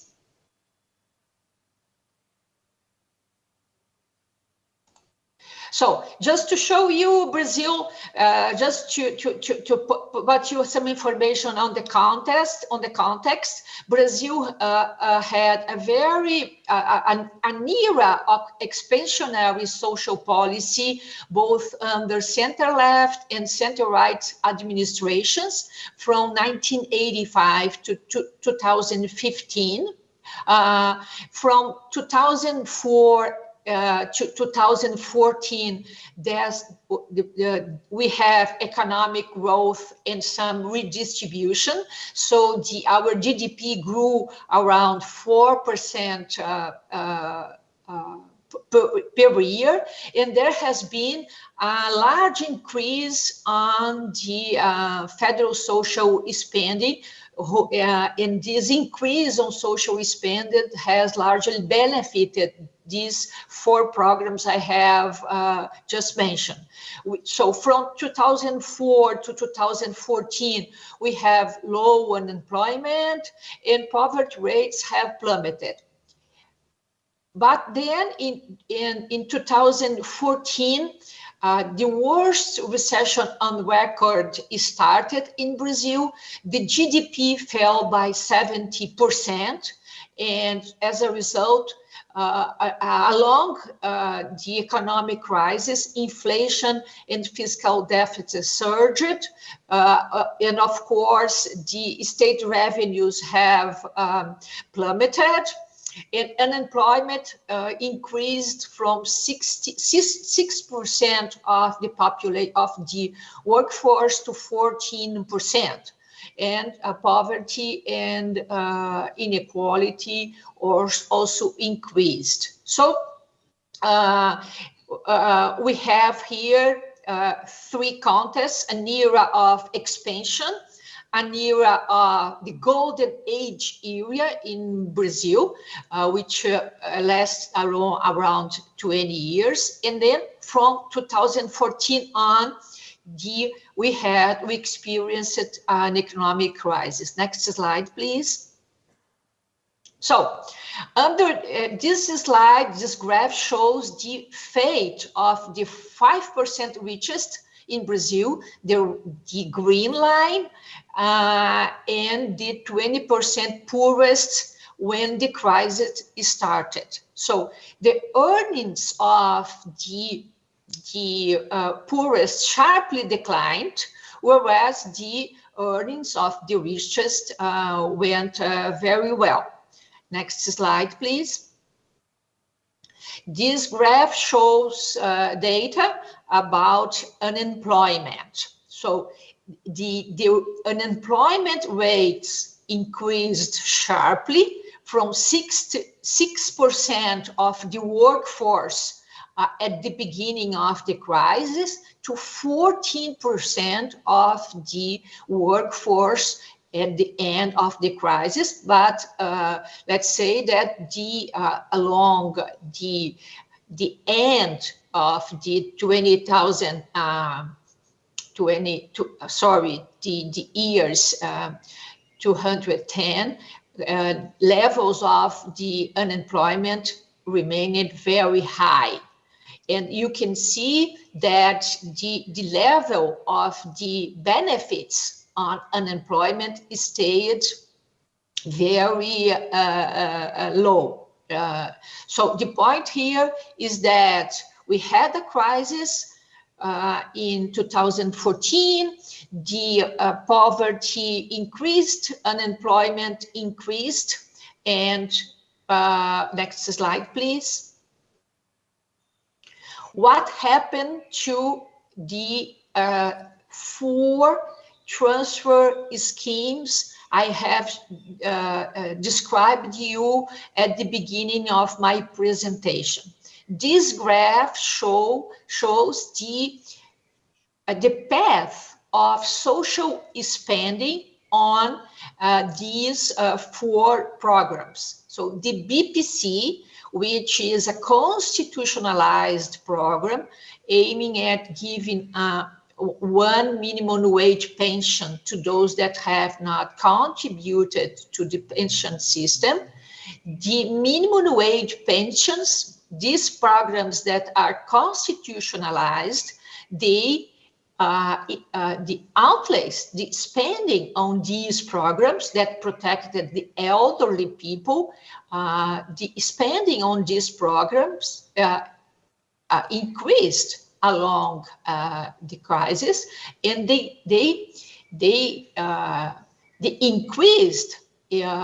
increase is consistent. Whereas the Bolsa Familia program, which is a very large program aiming to protect the extreme poor people, and the unemployment benefits, which aims to protect the unemployment, have their outlays, their expenditures decreased during the crisis, to the point that Bolsa Familia expenditures were below 90% the value, the amount the program counted with before the crisis, and the unemployment benefits have also decreased. So to summarize, when we had these 4 programs, they are still there, but when they were most needed, the Bolsa Familia program and the unemployment benefit programs had their outlays decreased. So why this happened? Next slide, please. Next slide, please. So Bolsa Familia program, in spite of being the largest CCT in the world, of being very popular among the population, efficient and inexpensive, was retrenched because incumbents hold tremendous discretion over the program. There are no constitutional provisions, not an open-ended entitlement. Benefits are contingent upon budget appropriations. Most aspects of the program may be regulated by non-statutory decrees. So there are no indexation of eligibility lines, benefits. So the concentration of authority in the executive power, and the fact that the program is not protected by the Constitution favored its expansion during the good times, but it also favored cuts in bad times. So in spite of the tremendous popular support the program has, the fact that it is not protected by the Constitution, in fact, made Bolsa Familia among the least protected programs in bad times. Next time, please. Next slide, please. So now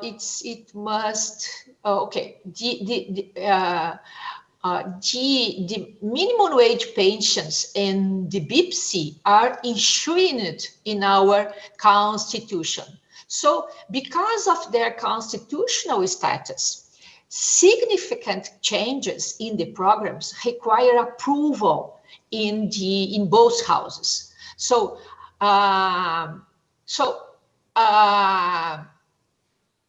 the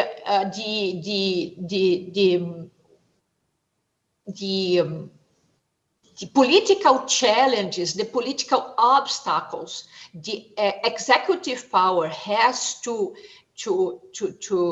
overcome so as to change the rights that are the beneficiaries have regarding these programs are so high that in the end, the executive chooses to cut Bolsa Familia and the insurance benefits so as to stay paying benefits that are protected by the Constitution. Next slide, please. Oh, so I suspect that one slide is missing, but let me summarize because I'm afraid of running out of my time. So, programs that are protected by the Constitution are more difficult for the executive, for the president to make cuts on them in bad times. So the fact is that the spending on these programs end up pressing the spending on the other programs since the budget is fixed. So if you have 100% to spend on social programs and the outlays on protected programs, on those programs that are protected by the Constitution are increasing because they are protected, those that are the beneficiaries of the programs that are protected by the Constitution are protected in bad times, whereas the beneficiaries of those programs that are not protected by the Constitution are those who are also not protected in bad times. What is the result of that? The result of that is that we see in Brazil different kinds of beneficiaries of social programs, those that are protected by the Constitution and those that are not. And those that are not are the, let's say, best candidates to suffer cuts in bad times. As political actors know that, what we see now in Brazil is a race to the Constitution. All political actors want to have their programs protected in the Constitution, and it's what we are seeing now. So the new the recent elected President Lula, is already involved in approving a constitutional amendment so as to also protect the Bolsa Familia for the next 4 years and let's say provide guarantees that the executive power will not be pressed to cut spending on the Bolsa Familia. So to summarize, we have strong evidence that programs, anti-poverty programs that are protected by the Constitution are better protected in bad times. And although it's good news for those that are protected, it has entailed a politics of race to the Constitution. All actors want to have their favorite programs enshrined in the Constitution, which is, of course, is not possible for all political actors. So, thanks for your attention. I apologize again for not being able to be with you and experience South Africa, and also to stay up to the end. So I'll stay as much as possible, but I'm afraid I won't be able to stay up to the end of this session. Thanks. Thank you very much. Thank you very much, Professor Marta Areche, and we are fully aware of the schedule which is yours. Let me pass now to the next speaker, le professeur Olivier de Schutter, professeur à l'Université catholique de Louvain en Belgique et également à Sciences Po à Paris en France. Le professeur Olivier de Schutter a été nommé rapporteur spécial de l'Organisation des Nations Unies sur l'extrême pauvreté et les droits humains en 2020, mais il est un expert dans le domaine des liens qu'on peut établir entre les droits économiques et sociaux et le développement depuis un bon nombre d'années. Je ne vais pas vous ennuyer à lire toute sa liste de publications. Il suffit de vous dire qu'aujourd'hui, il va nous rendre familiers avec le concept de povertisme, ce qui est un concept que lui-même il a créé, et il va nous présenter le combat que personnellement il mène, mais enfin, qu'on devrait tous mener, dans le domaine de la lutte contre la discrimination fondée sur les désavantages socio-économiques. Monsieur le professeur, les prochaines 15 minutes sont à vous. Many thanks indeed, and I suppose I must apologize for speaking in English after this beautiful and generous introduction in my native language, French. Many thanks for this introduction, and very delighted to be virtually present in Johannesburg and to recognize in the audience my very dear friends, Surya Deva and Sandy Liebenberg, amongst others.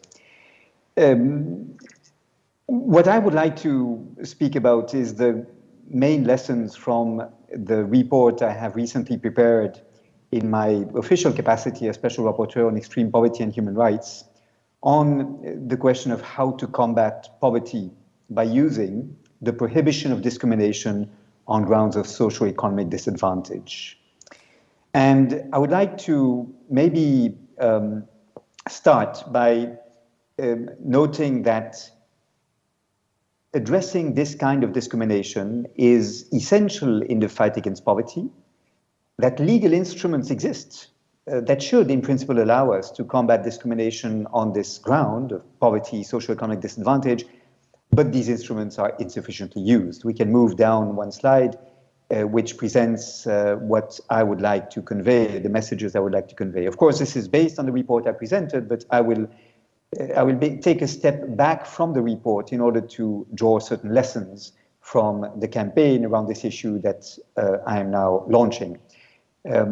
Just one parenthesis, one attempt to make or to get this idea across will also take the form of a global mapping of constitutional and legal provisions prohibiting discrimination on grounds of poverty, and a questionnaire is being distributed across the membership of the International Association for Constitutional Law in order to collect in a wiki format, if you wish, the information you can provide concerning your state, your jurisdiction, in order to provide as comprehensive as possible a mapping of how good states are doing in this regard. So I thank you very much in advance for contributing to this collective effort that will be explicitly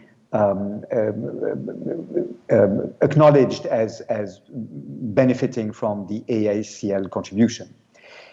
Let me start by noting that, we can move to the next slide, that poverty very often is, we can move to the next slide, is the result of classic status-based discrimination.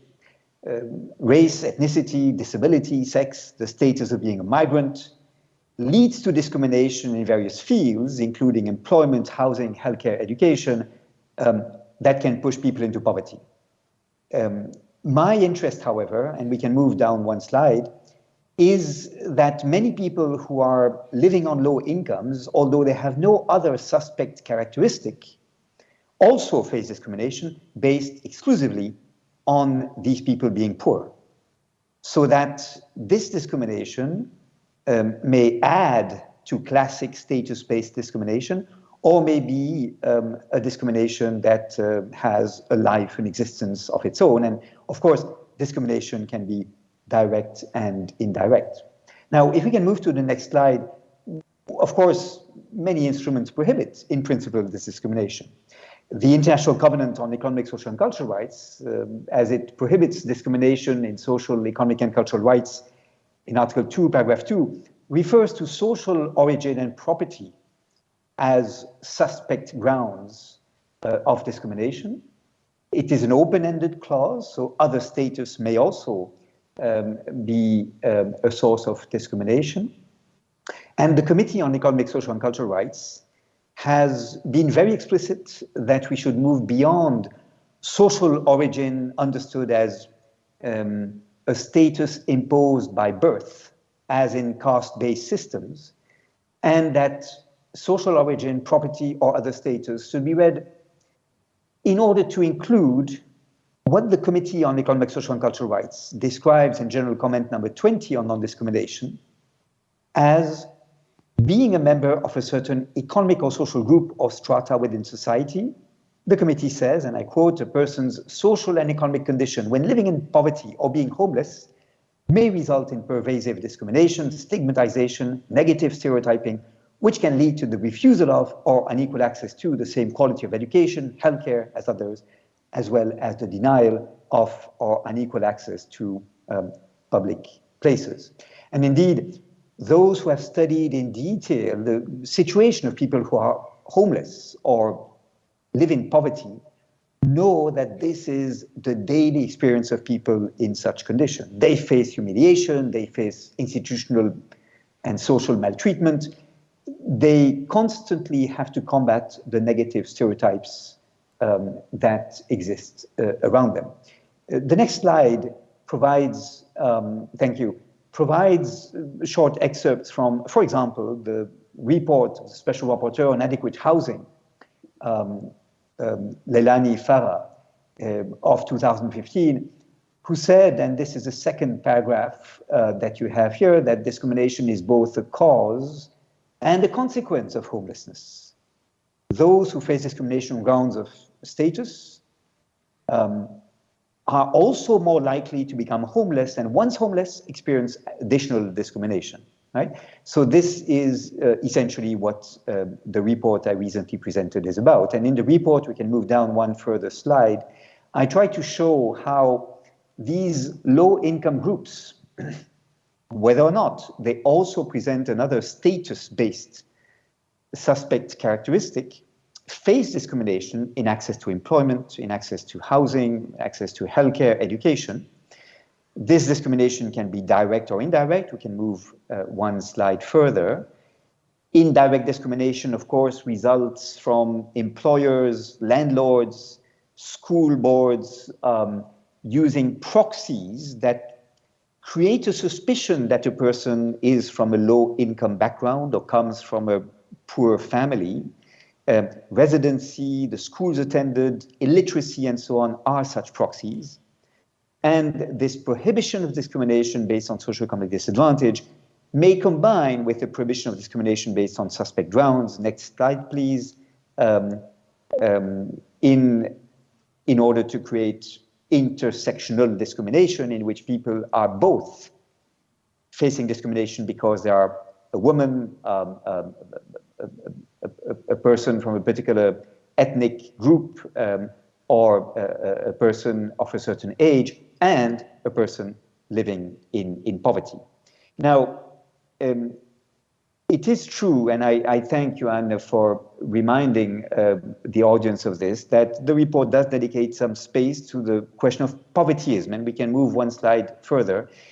Basically, the idea here is that in states that do not have been able to reduce poverty, there persists a geographical and professional segregation between different income groups. This leads to stereotypes about people in poverty not being challenged because there are no social connections allowing us to revise our negative prejudices against people in poverty.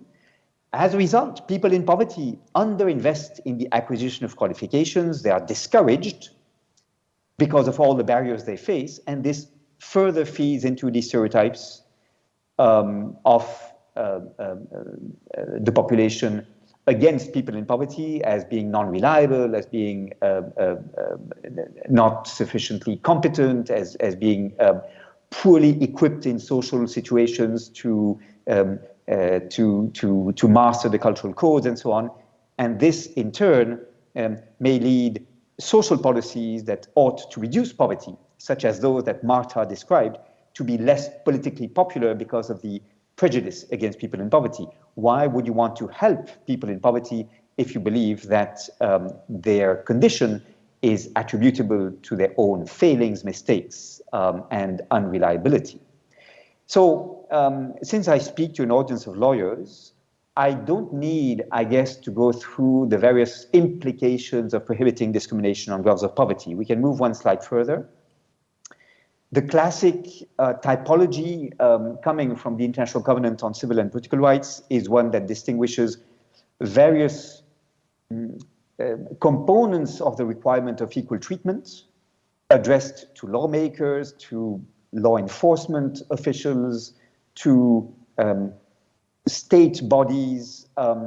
And one of those implications is, of course, to prohibit discrimination by private parties. This is the legal prohibition of discrimination, the third line on this chart, that obliges the lawmaker to protect people from discrimination in fields such as employment, housing, education, etc., as may be practiced by private actors, by landlords, by employers, by healthcare practitioners, and by schools, for example.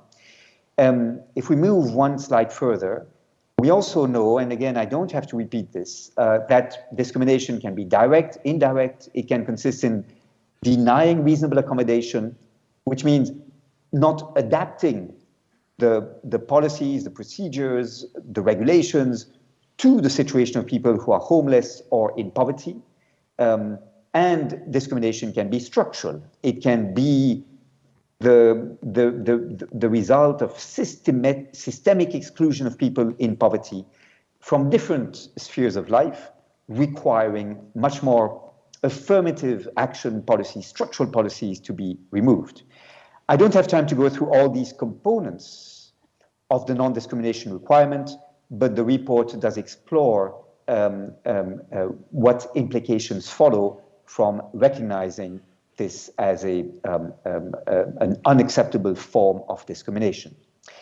Let me move down to then explain one slide further, please. To explain that despite, we can move one slide further, despite us having the tools, we do not do enough in this area. Lawyers, judges are not mobilized enough on this issue. And I'd like to give one example and then provide, to close, 8 explanations for this. I'll be very brief. First, the example. Next slide, please.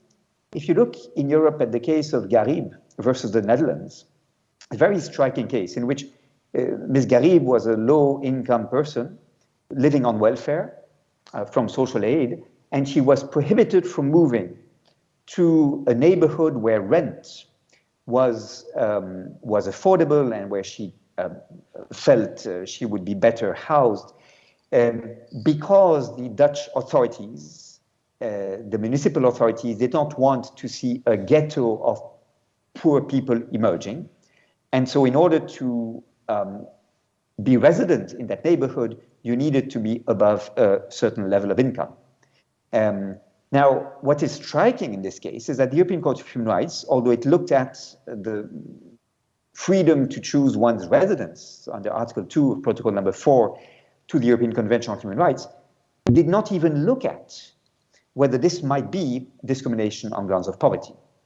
Although Judge Pinto de Albuquerque, who is pictured here, did mention in his partly dissenting opinion, we can move one slide further, did mention that this was a very telling case of Ms. Garib becoming a scapegoat of society. This is his term, in spite of her particularly vulnerable situation.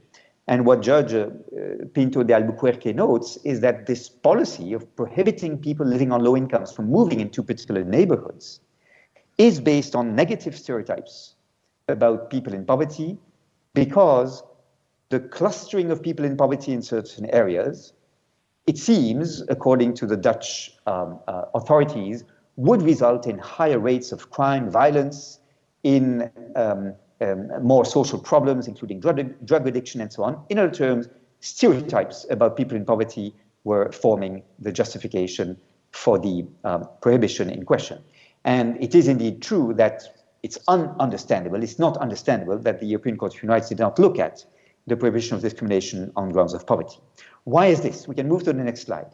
I believe there are 8 reasons for this. I will only detail 2. First, of course, people in poverty do not use courts as often as people who do not face poverty because they don't have the means or the legal culture to do this. Secondly, the perception of poverty we have, the dominant understanding of poverty, is one that does not encourage us to see them as potential victims of discrimination on that ground. People in poverty are not seen as a group that is homogeneous enough, that is associated with an immutable status, such as, for example, sex or disability or age.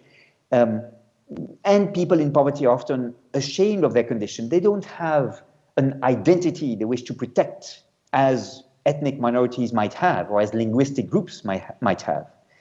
And moreover, in rich societies, in affluent societies, poverty is often seen as something very marginal, concerning a very small fraction of the population. And if people in rich societies are failing to escape poverty, that is probably because they are not good at what they're doing. That's because they don't make the right choices. That's because they don't attend the appointments. They don't organize themselves. They make the wrong choices in life. And if we can move to the next slide, I think that Michael Ignatieff is very right when he says, and I quote from what you have here, abundant societies, wealthy societies, that could actually solve the problem of poverty seem to care less about doing so than societies of scarcity that cannot. I think this is very true. The more societies make economic progress, the more the question of poverty is linked to a lack of merit of the individual, attributed to the fault of that individual rather than to structural factors. And I think this may be a reason why it is difficult to get across the idea that people in poverty may be facing discrimination that explains that they are stuck in this status of being poor. Next slide, please. I think the last reasons why we don't pay enough attention to this has to do, of course, with separation of powers issues. Judges are reluctant to challenge really discrimination on grounds of poverty because they do not know how far it can go. After all, there are many goods and services in a market's economy that are accessible only based on purchasing power. And where do you draw the line? Once you say you cannot be discriminated on grounds of poverty, does it mean that a range of social goods and services, housing, education, mobility, access to internet, etc., should be protected from being areas which you are excluded from if you are too poor, right? This is what Amartya Sen calls the commodity space. Is the existence of a commodity space not a problem? In other terms, is it not a problem that purchasing power limits access to certain basic goods and services? If that is prohibiting discrimination on grounds of poverty, then it does go very far, and understandably, judges may be reluctant to go along that route. And then finally, and I close with this, because we are in South Africa, I think there is an 8th reason explaining that judges and lawyers do not use enough the prohibition of discrimination on grounds of poverty. And that is that, to a large extent, poverty remains concentrated amongst certain ethnic groups, and that the least popular these groups are, the more the general population tolerates the marginalization of this group, the least they will be troubled by the persistence of discrimination against that group. Let me, turning to the next slide, please, let me recall that this is one major reason that scholars have identified for the difference between the US and Europe with respect to the development of the welfare state. Why is it that we have such a robust and well-budgeted, well-financed welfare state in Europe when we don't have the same for the US? May it be that in the US, poverty is very much racialized, essentially something affecting African Americans, so that the median voter and many mainstream political parties would not care too much about poverty, since it does not concern the typical middle-class white individual. That is at least one potential explanation for the failure in the US to invest in the welfare state. It is the fact that poverty is largely racialized. And if we turn to the next and last slide, there is a very troubling relationship that scholars have been able to highlight between what is the vertical axis, the social spending on the welfare state in percentage of the GDP, and on the horizontal axis, the degree of racial fractionalization, in other terms, how divided a society is along racial lines. And that relationship is one that is very troubling. It would be extremely worrying if we were discouraged from doing more against poverty simply because it was affecting only certain racial groups that we do not feel any solidarity with. Let me stop here with my thanks again for allowing me to intervene from outside Johannesburg.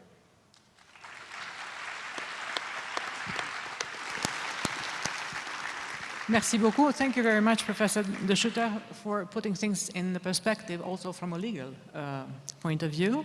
And let me quickly jump to our next speaker, who started her professional career in 1984 as a researcher at the Indian Law Institute in New Delhi, but who defines herself as an academician as well as an activist, I think.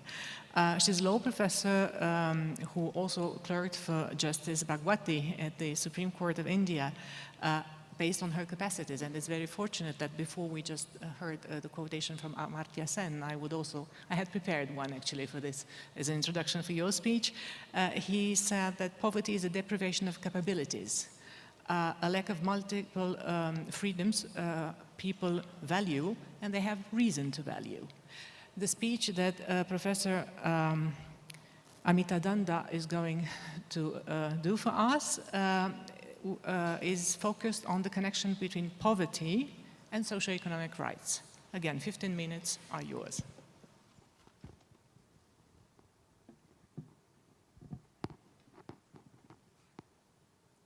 Good afternoon, and thank you very much, Elena and Pablo, and apologies for being a little difficult speaker, because in my head I had kind of worked out that we need to speak about social economic rights before I ask for us to come back to start to look at the indivisibility question from the standpoint of freedom, or instead in effect to talk in terms of the connection between freedom and subsistence.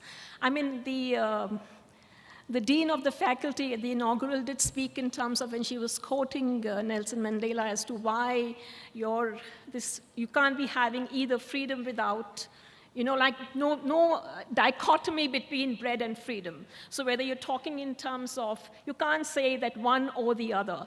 So if I can have my next slide, the point the central argument of my presentation is primarily just this, that the whole business of indivisibility has been for a very long time been stressed very much from the standpoint of saying that if you do not have civil political rights, we had taken much more for granted, but the whole business of social economic rights, and my previous speaker on the panel spoke in terms of how very difficult it is to be establishing the point of social economic disadvantage and the connection between that and discrimination.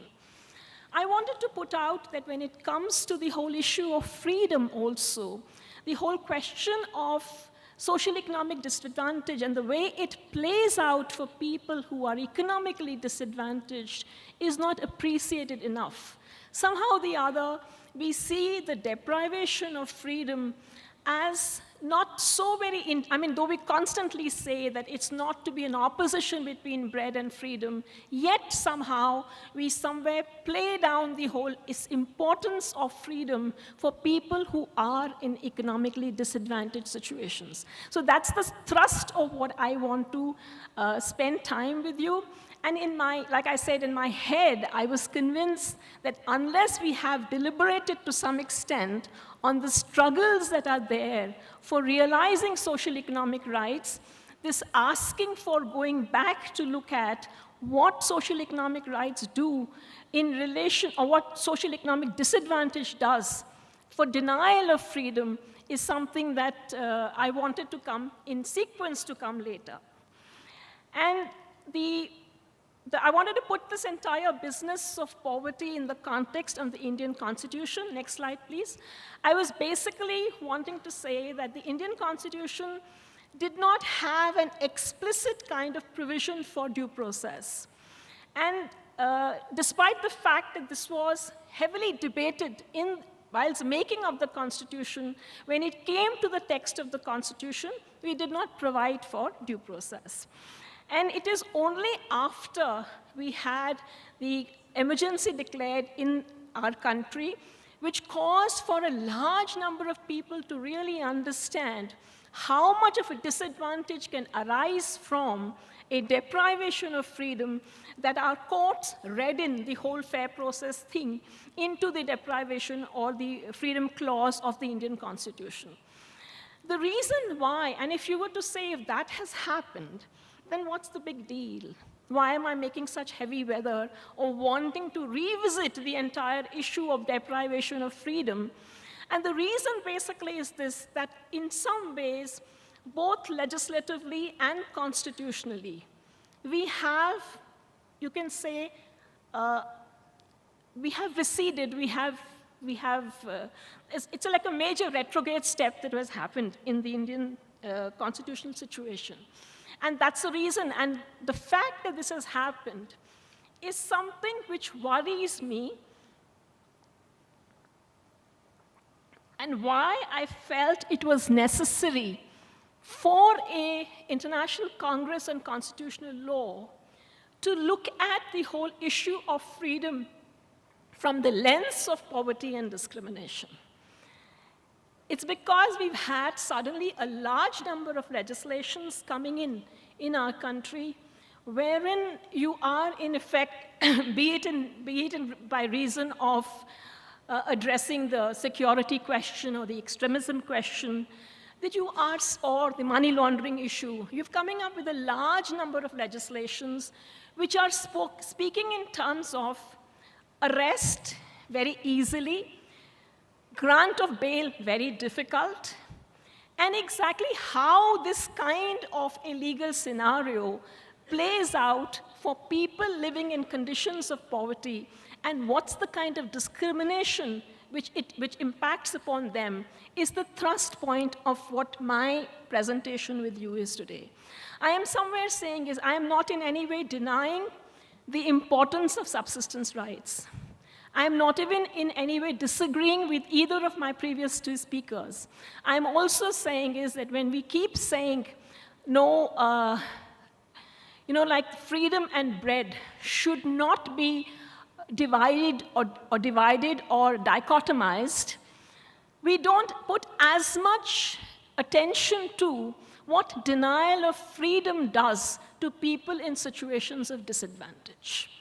So, and that's basically what I am wanting to talk about this afternoon. Next slide, please. I'm putting out for you these 4 or 5 scenarios, and I'm going to talk about each of them in the rest of my presentation. I'm speaking in terms of the opposition between freedom versus security, and then the question of pressure of producing results and the law relating to bail, the manner in which not having a settled abode affects the whole question of liberty, and then the inequality subsisting in detention. Next slide. Let me just say one thing before I go to each of these slides. The point I'm somewhere making is that there is, at one level, a normative difficulty. a whole range of legislations where, at least in my country, and I'm quite certain that in addressing this whole question of national security or terror, everywhere, what has started to happen is that you have come up with a whole range of laws where deprivation of freedom is not seen with as much of, let's say, you're not looking at it as askance or as troubled as we were at one point of time. And it's this particular that, like you are all of the time placing, and this is normatively happening. The rest of, a lot of the slides that I'm going to talk about, a lot of my presentation is primarily going to be then dwelling on the fact of what happens in real time. It's like there is the law in the books and there is that law in the action. And in both situations, the disadvantaged person, people in socially economically disadvantaged situations, the way in which that law hits them is distinct and different from how it impacts on others. And that's why I felt that for an inaugural panel which is looking at poverty, discrimination, and the Constitution, this particular development, which is happening definitely in my country, but I'm quite certain in lots of other countries, needs our special attention. So when I'm saying freedom versus security, what is happening, which is something that I've already spoken to you about, is that we have come up with provisions which are making the grant of bail very much more difficult. They're asking for the public prosecutor to be objecting to. That you can't get bail till the public prosecutor gets a chance to sort of present their side of the case. And you're finding a large amount of case law where the moment the public prosecutor objects, courts are not inclined to give bail. And why am I seeing this as poverty? Because if the public prosecutor is going to get an opportunity to object, and the court is leaning towards what the public prosecutor says, you require the kind of legal representation that you require is of a very high order. And that's exactly the kind of access to lawyering which you don't have if you are in a disadvantaged situation. To say that legal aid can do it is not the same thing, because legal aid, as we all know, and to have a quality lawyer or to have the Solicitor General or an Attorney General kind of objecting to the bail that is being given to you, and the fact that you are just, your chances of being able to argue or get your case represented properly are poor. Now, it could again be said that after all, this legislation is there for all. Why am I seeing it as an anti-poor? One, I have already told you, is about the fact of the quality of representation that you need. You may not possess if you do not have the deep pocket. Next slide. The other kind of difficulty that you have is this. When the opposition is being placed between freedom and security, or between individual freedom and national security, which is how very often this issue gets framed, there's a great pressure of producing results.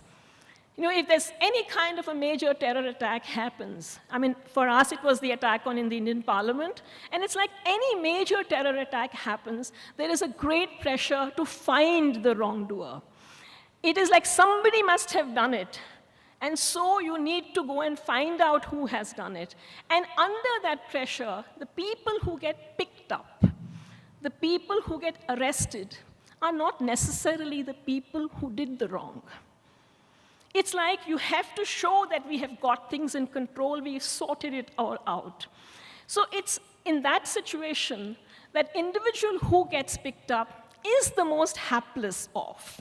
Is the individual who then, once gets picked up, then would not have the requisite kind of legal representation to be able to really present their case. And consequently, this pressure of producing results gets large-scale scapegoating to happen. And I would connect this with what happened with what was presented in the previous presentation. We were saying that, all right, when you have this pressure of producing results and you are going to scapegoat, then evidently people belonging to the most marginalized sections of society are the ones who get picked up. And it becomes like a double whammy. It is like you are staying in a state of disadvantage, and the fact that you're also going to lose your freedom because of the larger kind of concerns of a society is one of the major sort of things which is happening. Next one. Next slide, please.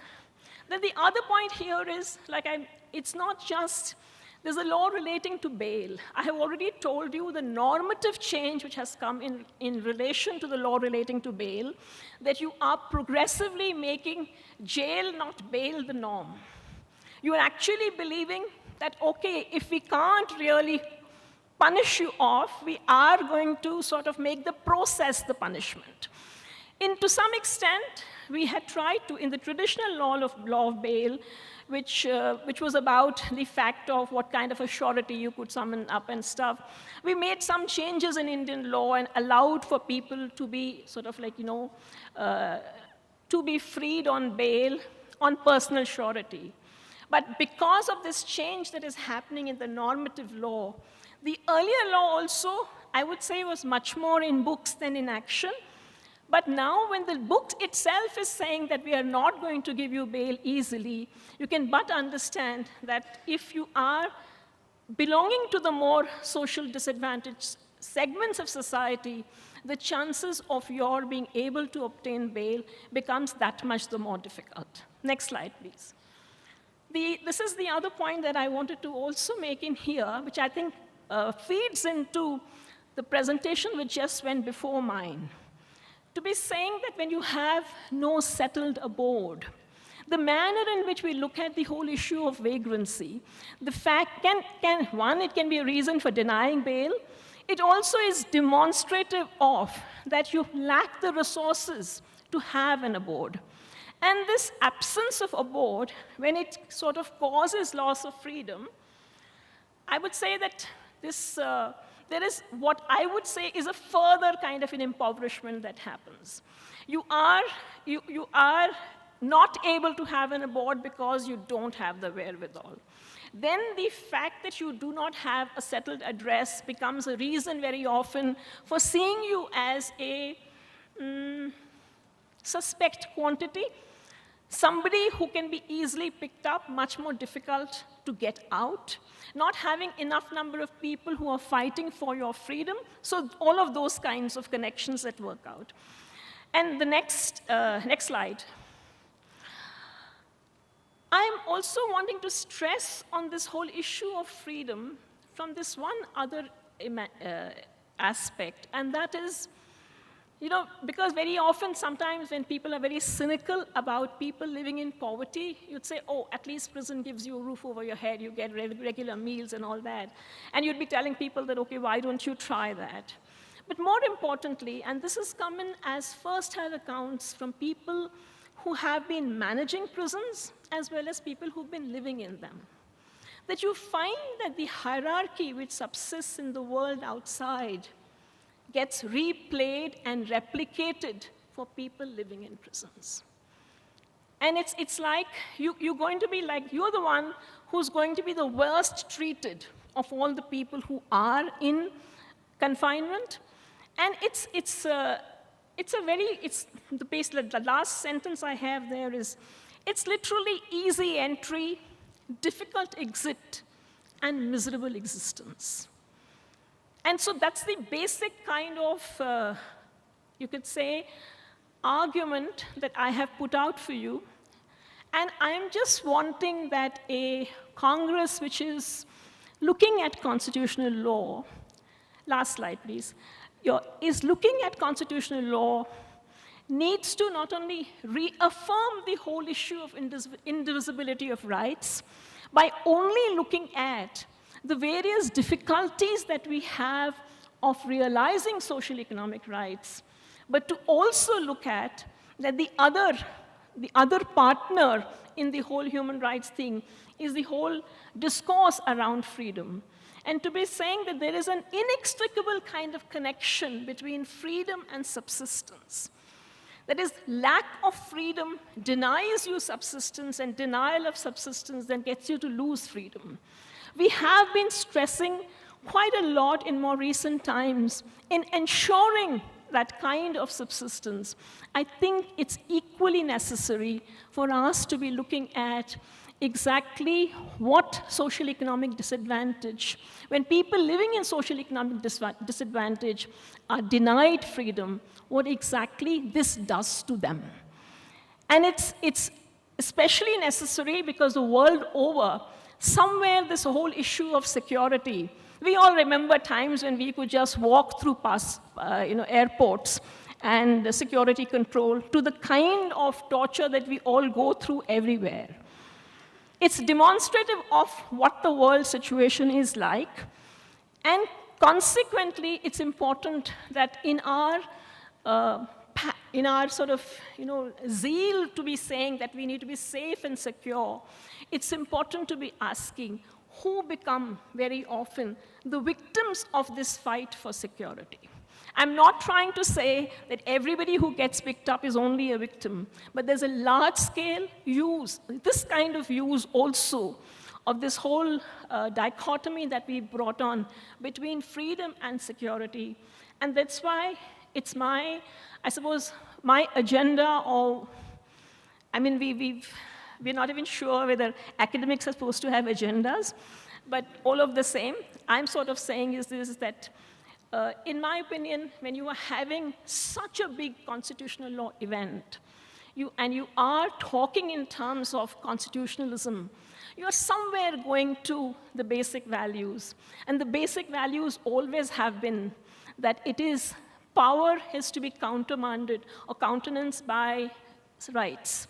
Because your entire argument or conversation in relation to controlling of the powerful, and is by sort of to say that the people need to have a voice.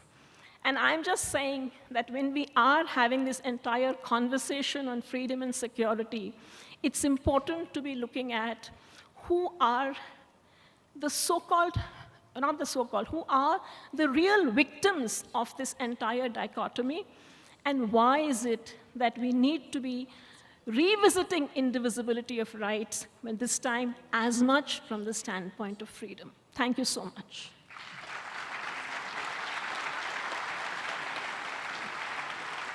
Thank you very much. It's not working. Thank you very much. Now is the turn of Professor Tulis Madonsela. I'm very pleased to introduce Professor Madonsela. She's a law professor at the Stellenbosch University, where she teaches constitutional law and administrative law. She holds a doctorate degree, an LLD, honoris causa, from the University of Stellenbosch and the University of Cape Town. She's an advocate of the High Court of South Africa, and she's also an accomplished researcher conducting and coordinating investigations on social justice.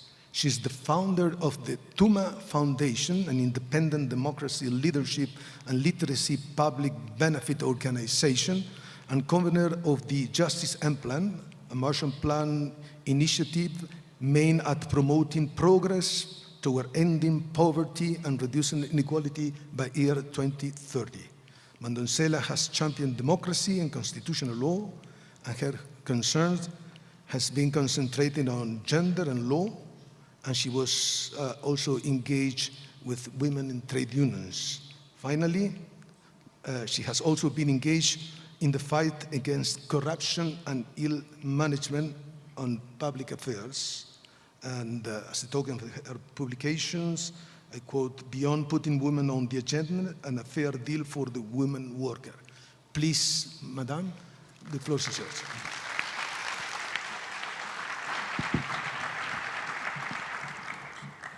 Greetings, dear colleagues, and a special greeting to the organizers, and in his absence to the Chief Justice of South Africa and the leadership of the World Congress.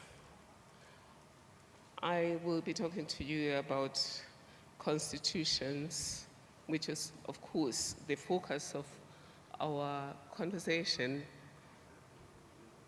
during this whole engagement will be on the transformative power of constitutions. I would like to say no magic wands, transcending poverty and discrimination through constitutions and constitutionalism.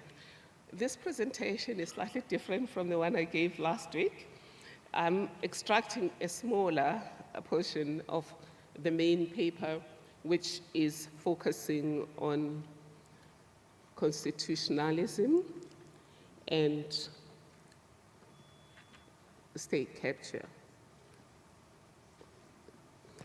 Just firstly, acknowledging the synergies between your work and our work at the Center for Social Justice. We're a platform that undertakes research, innovative policy tools, design, training, and stakeholder management to promote social justice scholarship and consciousness, public policy design skills, and collaboration in academia and society to accelerate social justice reform.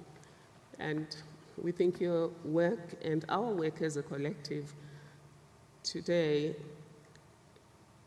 is crucial given the challenges that the world faces, just generally the turbulence the world is going through, but also the fact that so many people are falling off the boat, particularly those who are already in vulnerable spaces. So as a matter of fact, a lot of work has been done to show that constitutions can make a difference. And I wanted to highlight the work that is being done by Jody Heyman as part of PESA. And one of the books that has documented what has happened in our country is a book by one of our judges, Dennis Davis, Lawfare, with Leroux. The abstract is constitutions, like all laws, but even more so, can be powerful instruments of social change. As the world searches for an elixir for conclusively ending poverty and hunger, as reflected in the UN Millennium Development Goals and Sustainable Development Goals, SDGs, constitutions are increasingly being leaned on as transformative mechanisms that can usher in a new order where poverty is history and hopefully inequality is reduced. The key propositions in this paper, which is an elaboration on a section of the main paper on state capture through constitutionalism, is constitutional governance and accountability, the missing link. It's supposed to be state capture and constitutionalism. I will apologize that there are mistakes in this version of the paper because I misplaced my glasses. So even as I'm speaking to you, I'm trying to read. So the first proposition is that no constitution is a magic wand. No matter how great the wording may be, certain conditions must exist for constitutions to drive relevant change. And this is particularly important in our country, where the Constitution has been blamed, and even some saying we should consign it to the dustbin of history. The second proposition is the key conditions that place constitutions in pole position for transformative change, which are necessary to end poverty and all forms of discrimination, include constitutional wording and a constitutionalism culture. So firstly, a constitution is not a magic wand, but I'm preaching to the choir here. But secondly, there must be conditions that exist, and I will particularly focus on the conditions, although I'll speak very briefly about the wording in the Constitution and how it may help. Okay, still on the abstract, the key questions include whether we can be sustainable in tackling poverty and inequality if we don't have better constitutional provisions for an enhanced poverty and inequality potency. But these are also some proposals around constitutional democracy anchoring guardrails that need to be improved. And you can already discern there that I am leaning towards many constitutions being not the reason why poverty and inequality is continuing. And Prof. Stu Woolman wrote in chapter 2 of the book on the Constitution of South Africa, where basically they suggest that the Constitution may be a Potemkin Constitution, and this is defined in the Merriam Dictionary as something that pretends to be, well, that a wall that gives you the impression that something is good inside, when actually what you see on the outside is not what you see on the inside. And our Constitution has been venerated by none less than Ruth Bader Ginsburg, who said, I would not look to the US Constitution if I were drafting a constitution in the year 2012. I might look at the Constitution of South Africa. That was a deliberate attempt to have a fundamental instrument of government that embraced basic human rights, had an independent judiciary. It really is, I think, a great piece of work that was done. But you then get Woolman saying we have a Potemkin Constitution because, as we shall see, many of our new institutions and new constitutional doctrines are very real and a marvel to behold. At the same time, the root causes of the riots of 2008 can be traced to a failure. So you look at that and you compare that to two scenarios. A whole lot of cases on the ground that have advanced de facto equality, but you take us to the point where our Chief Justice had to jail the president of the country. And in that case, in the case of the Commission versus Zuma, you will realize that that's the State Capture Commission. You realize that the people were on the side of the person who was not on the side of the rule of law. So why is it so? Part of it is that we are battling with an alignment between people's lives and what the Constitution does. And I've given you statistics on inequality in South Africa alone, poverty. Inequality, the Gini coefficient is the highest in the world, according to the World Bank and Statistics South Africa. Poverty follows the contours of the past, 55% across the board, but if you disaggregate those statistics, you get a figure that shows the continuation of the past or past continuities. At the global level also, you see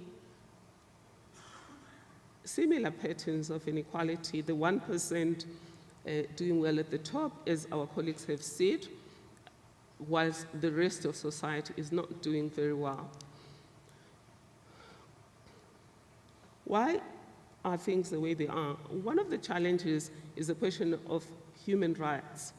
I mean, the Constitution in South Africa, as many of the modern constitutions, and my paper focuses on Nepal, India, South Africa, Kenya, and Namibia. These constitutions have a vision of society that is egalitarian, which are called social democracies, and they specify clearly where the society is going, the vision of society, the character of the state, people's entitlements, the nature of government, separation of powers, plus additional innovative institutions such as the Public Protector to make sure that nobody is ever without a remedy. They also have constitutions that allow unusual remedies or unusual access to justice. So why is it so then that there's inequality? I argue that, for example, when we deal with socio-economic rights, they're not anchored in equality. They're not anchored in full constitutionalism. Grootboom, on the other hand, was a socio-economic rights case in South Africa, but it anchored that right not just in Section 27, it anchored it in Section 9 as well. Why is that important? Is that then you get a case like Daniels versus Kribante that doesn't look at how much more can you extract from government. It also looks at government as a referee, and is government doing enough in reducing inequalities in society? And I suggest also that we anchor our discussion on poverty, anti-discrimination, and inequality in the concept of social justice, which was coined in the 19th century by Luigi Tapparelli. Again, you'll notice that Luigi Tapparelli, when he coined it, it wasn't just about wage inequality, which the ILO eventually went that route, or inequality in the workplace. It was just about equitable distribution of the fruits of peaceful coexistence. And if you look at these constitutions in South Africa and Namibia, they really are trying to bring about a scheme of better distribution or more equitable distribution of the fruit of living together. I also suggest that we anchor this discussion in John Rawls's views on social justice, who posits the idea that social justice is what people would choose when they lived together. And how he arrives at that is having these people whose understanding or memory of who they are in society is removed, and therefore they have to choose a scheme of distributing the fruits of living together or the fruits of social cooperation in a way that is fair. And he says, if they did that, firstly, he arrives at the conclusion that social justice is justice in social groupings. But it has two dimensions, and the first principle is each person has the same indivisible, permanent claim to a fully adequate scheme of equal basic liberties, which scheme is compatible with the same scheme of liberties for all. Secondly, social and economic inequalities are to satisfy two conditions. First, they are to be attached to offices and positions open to all, and conditions of fair equality of opportunity. And as part of that second principle, they are to be the greatest benefit of the least disadvantaged members of society, or the least advantaged member of society. So these constitutions really are trying to come up with a just way of peaceful coexistence.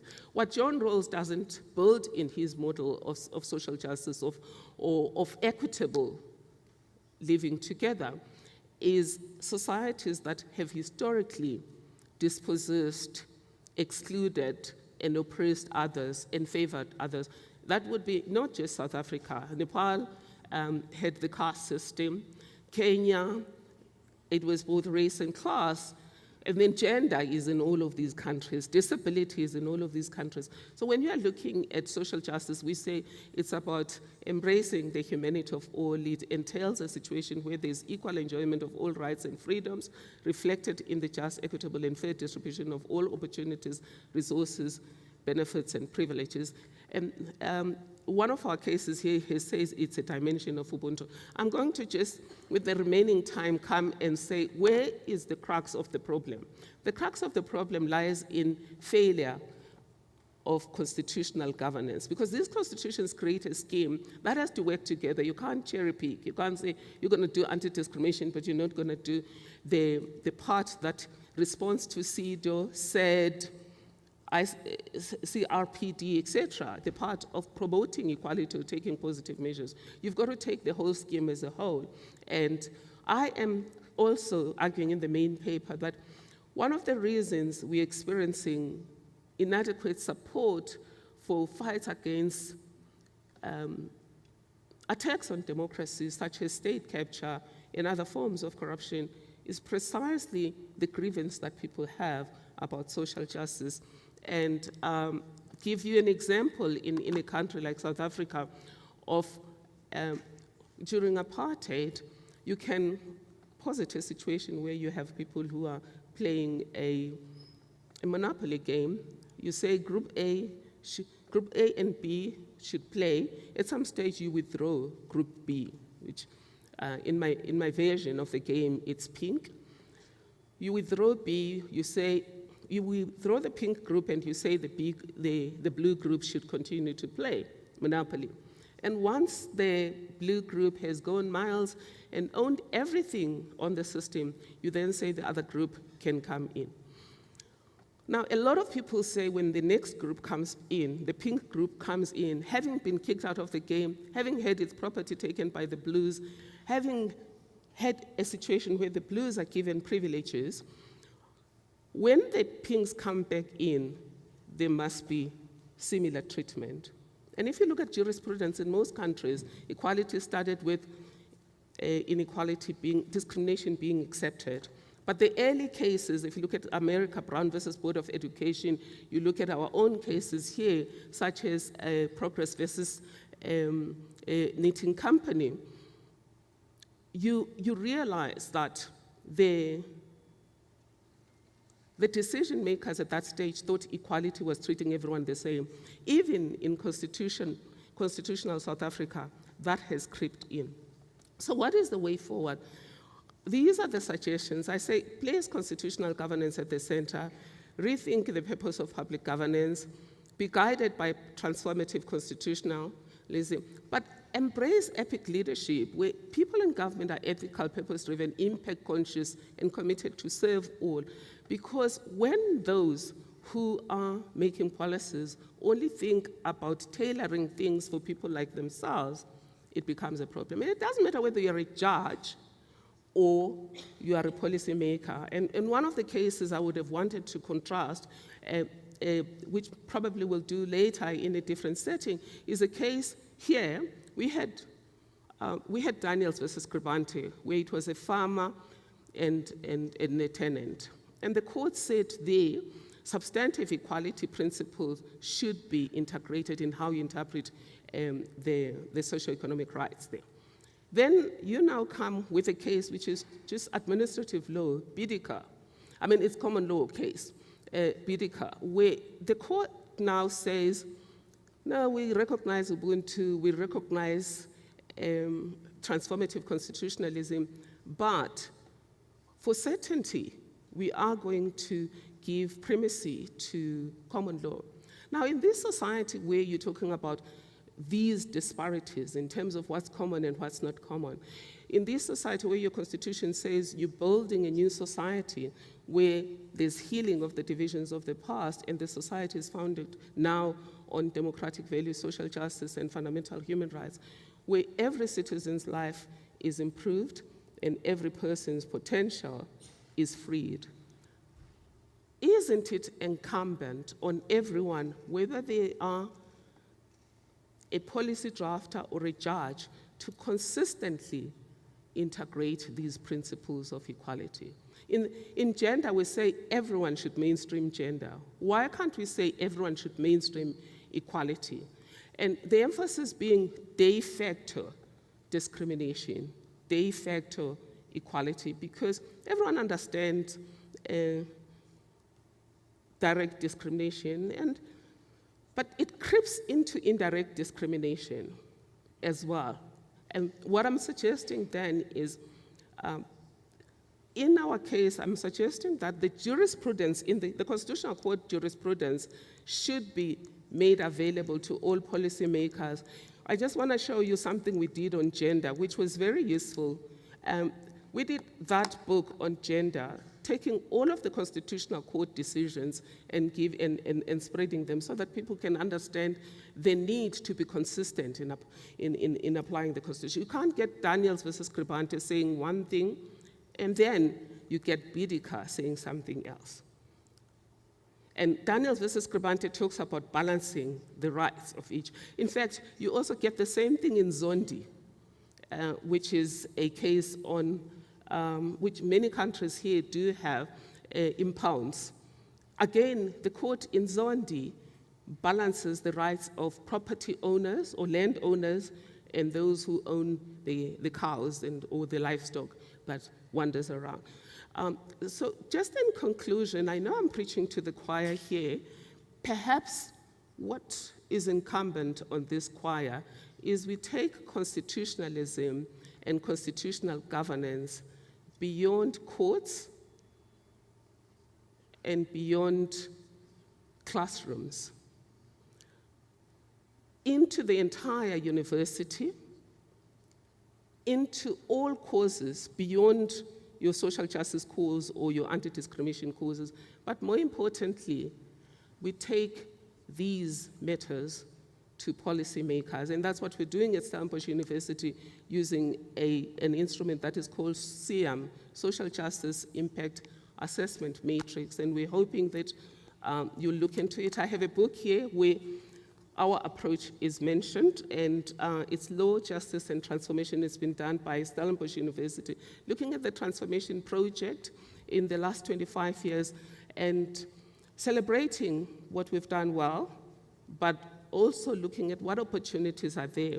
And in the final paper, you'll see cases where we're learning from Nepal on how do you intervene in the private sector beyond just dealing with equality, using the relationship between the people and government.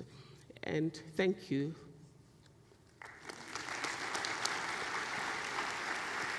Thank you very much.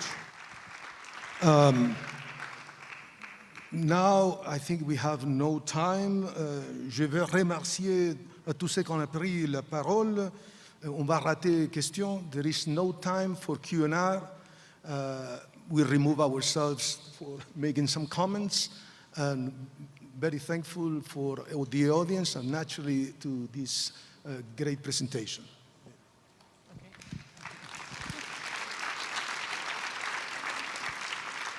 So let me thank also the panelists and the audience for the patience and give the floor to David, who definitely has to make some new announcements, I guess. You go there. Thank you very much to our first plenary, to our chairs, and to our wonderful speakers for incredibly enriching presentations. Given our context in South Africa, we really thought it's fitting to start our program on constitutional transformations with questions around poverty and discrimination. Si vous êtes francophone, veuillez utiliser votre appareil de traduction. We are now about to move beyond the conference hall and begin to share with you a little of South Africa's past and present and its tremendous constitutional court. We will then enjoy a lovely welcome reception on Constitution Hill with some more dancing and a conversation with our Dean and the legendary Justice Albie Sachs, who I'm sure many of you know. The next part of our program involves rather complex logistics, and I therefore request that you pay careful attention to how we will proceed. Before I go into logistics, I want those of you to note there was some confusion despite all our attempts to be perfect. There are always things that happen between the website and the actual pocket program. For Workshop 9, if you are in Workshop 9 on the 4th branch, that will take place tomorrow from 9:30 all the way to 1 o'clock with your tea break, of course. Okay, and it will not take place on Wednesday. So tomorrow, if you are in Workshop 9, you were communicated that, and the room is D-203. You will get an email about this as well. D-203. You can mark it on your pocket program. For those of you in Workshop 10 on constitutional amendments, your workshop will be both tomorrow and on Wednesday from 9:30 all the way till 1. Okay? And it will be in the same room, C-203. The pocket program is correct, okay, in relation to that. Okay, you're going to all get emails if you're in those workshops, but I repeat, Workshop 9 tomorrow, D-203, okay, morning from 9:30, and Workshop 10 Tuesday and Wednesday, room C-203. Now, the Executive Committee of the IACL will shortly rise and leave the hall first. We will then invite the rest of the delegates to follow them after that. There may still be, some of you have been eating while we've been having our session, but if there are still some small snacks and a little bit of water, please help yourself to that, okay? But follow the ushers, okay? We will not be using in general bottled water at the University of Johannesburg for environmental reasons, and we ask you to recycle or to put the cups in there's a waste system that is sorted in the university and to place them in the bins. If there is a special recycling area, put it in there, but most of the waste is sorted by the university itself. Now you need to follow the ushers and volunteers who will direct you to the particular place where the buses will be. Okay, one bus will take 60 people at a time. For security reasons, you will be accompanied by the Metro Police. Please follow the instructions of everyone now, and please be patient with the process. There was a lot of rain. Because we're running late, I think we've actually been a little bit lucky and we've managed to see off the rain, and we may well get some sunshine now. But if you need your umbrellas, take them. We actually have had some conference umbrellas. There's not enough for everyone. Please share them, okay, if you need an umbrella. Before you board the bus, you will receive a number. That number determines the group you will be in. There are 17 groups of roughly 40 people each. The bus will transport you to Constitution Hill and the courtyard there. When you arrive, you will see a guide holding a number with your group. Please go to the guide, who will then begin your tour when the group is complete. The judges who are invited to a special reception at the Constitutional Court must go to a sign which says Court Reception. Now, it is vital, please do not leave your tour group during the tour. We have provided significant security with the South African Police Service and the Johannesburg Metro Police. Nevertheless, please remain with the group and in our secure area. En français, très important, ne vous séparez pas de votre groupe pendant la visite. Nous avons prévu une importante sécurité avec la police sud-africaine et la police du métro de Johannesburg. Néanmoins, merci de rester avec le groupe et dans notre zone sécurisée. At the end of the tour, you will be taken to the area where the welcome reception takes place. Please note you will only be allowed into the area if you have your name tag or a wristband that is given to you if someone is a partner who is coming as well. If you lose these, you must please contact one of the organizers or speak to your tour guide. The welcome reception will take place after the tours. The tours will now go until roughly before 7 o'clock, around 7 o'clock, and then you will have until 7 to 8:30 where there will be a range of food to eat, and we're going to have a little bit of dancing and the reception with Justice Albie Sachs. Okay? Our volunteers and staff will be there to guide you afterwards to the buses. Now, afterwards, again, I'm sorry, there's lots of things to think about. Please note that some buses will go to the 3 conference hotels and others will go to the University of Johannesburg. If you are coming back to the university and ordering a taxi or an e-hailing service to go to your accommodation, you must again, please, remain near the security guard or post inside the campus by gate 2 or 6 while you wait for your taxi or your Uber. Okay? Please remain in there. I'm not trying to do this because I want to. I'm trying to keep you all safe. Okay? Do not walk alone to your accommodation in the evening, even if it is very near. Please go to our information guide, which will give you more information. Please do not walk around with visible valuables, such as laptops or jewelry. Please keep your phone in your pocket so it cannot be snatched. And ultimately, taking reasonable precautions like these and being aware will ensure you have a pleasant and safe stay in Johannesburg.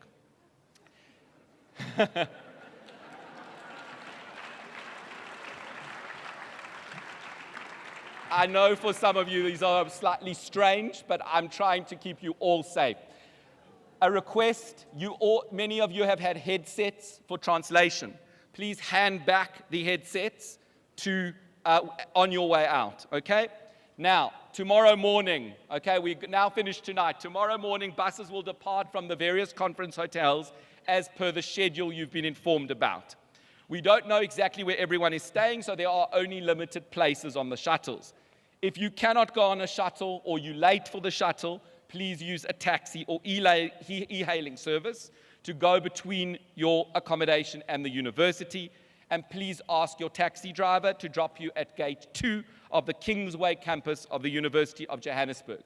If you are a speaker, please try be here at least 20 minutes beforehand to ensure your presentation is loaded. We will begin the workshops tomorrow at 9:30 in the morning. The workshops are in the 2 blocks next to the auditorium. If you're walking in the passageway, the C block and the D block, you'll see them. They're also colored. It's very easy. There will be people to help guide you, and there will be people also to help you load your presentations. And there will be a shuttle again for those at the conference hotels when the conference ends. So it is now time to have some fun. So I'm going to ask the executive committee members of the ICL please to stand up. No one else, please. The executive committee to stand up. Please to start leaving, okay, to go out, okay, to exit the venue, okay, because the executive committee have a specific transport that is being arranged for them. Okay, so please hang fire with us.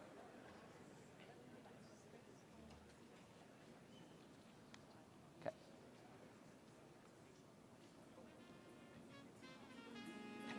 Go for it.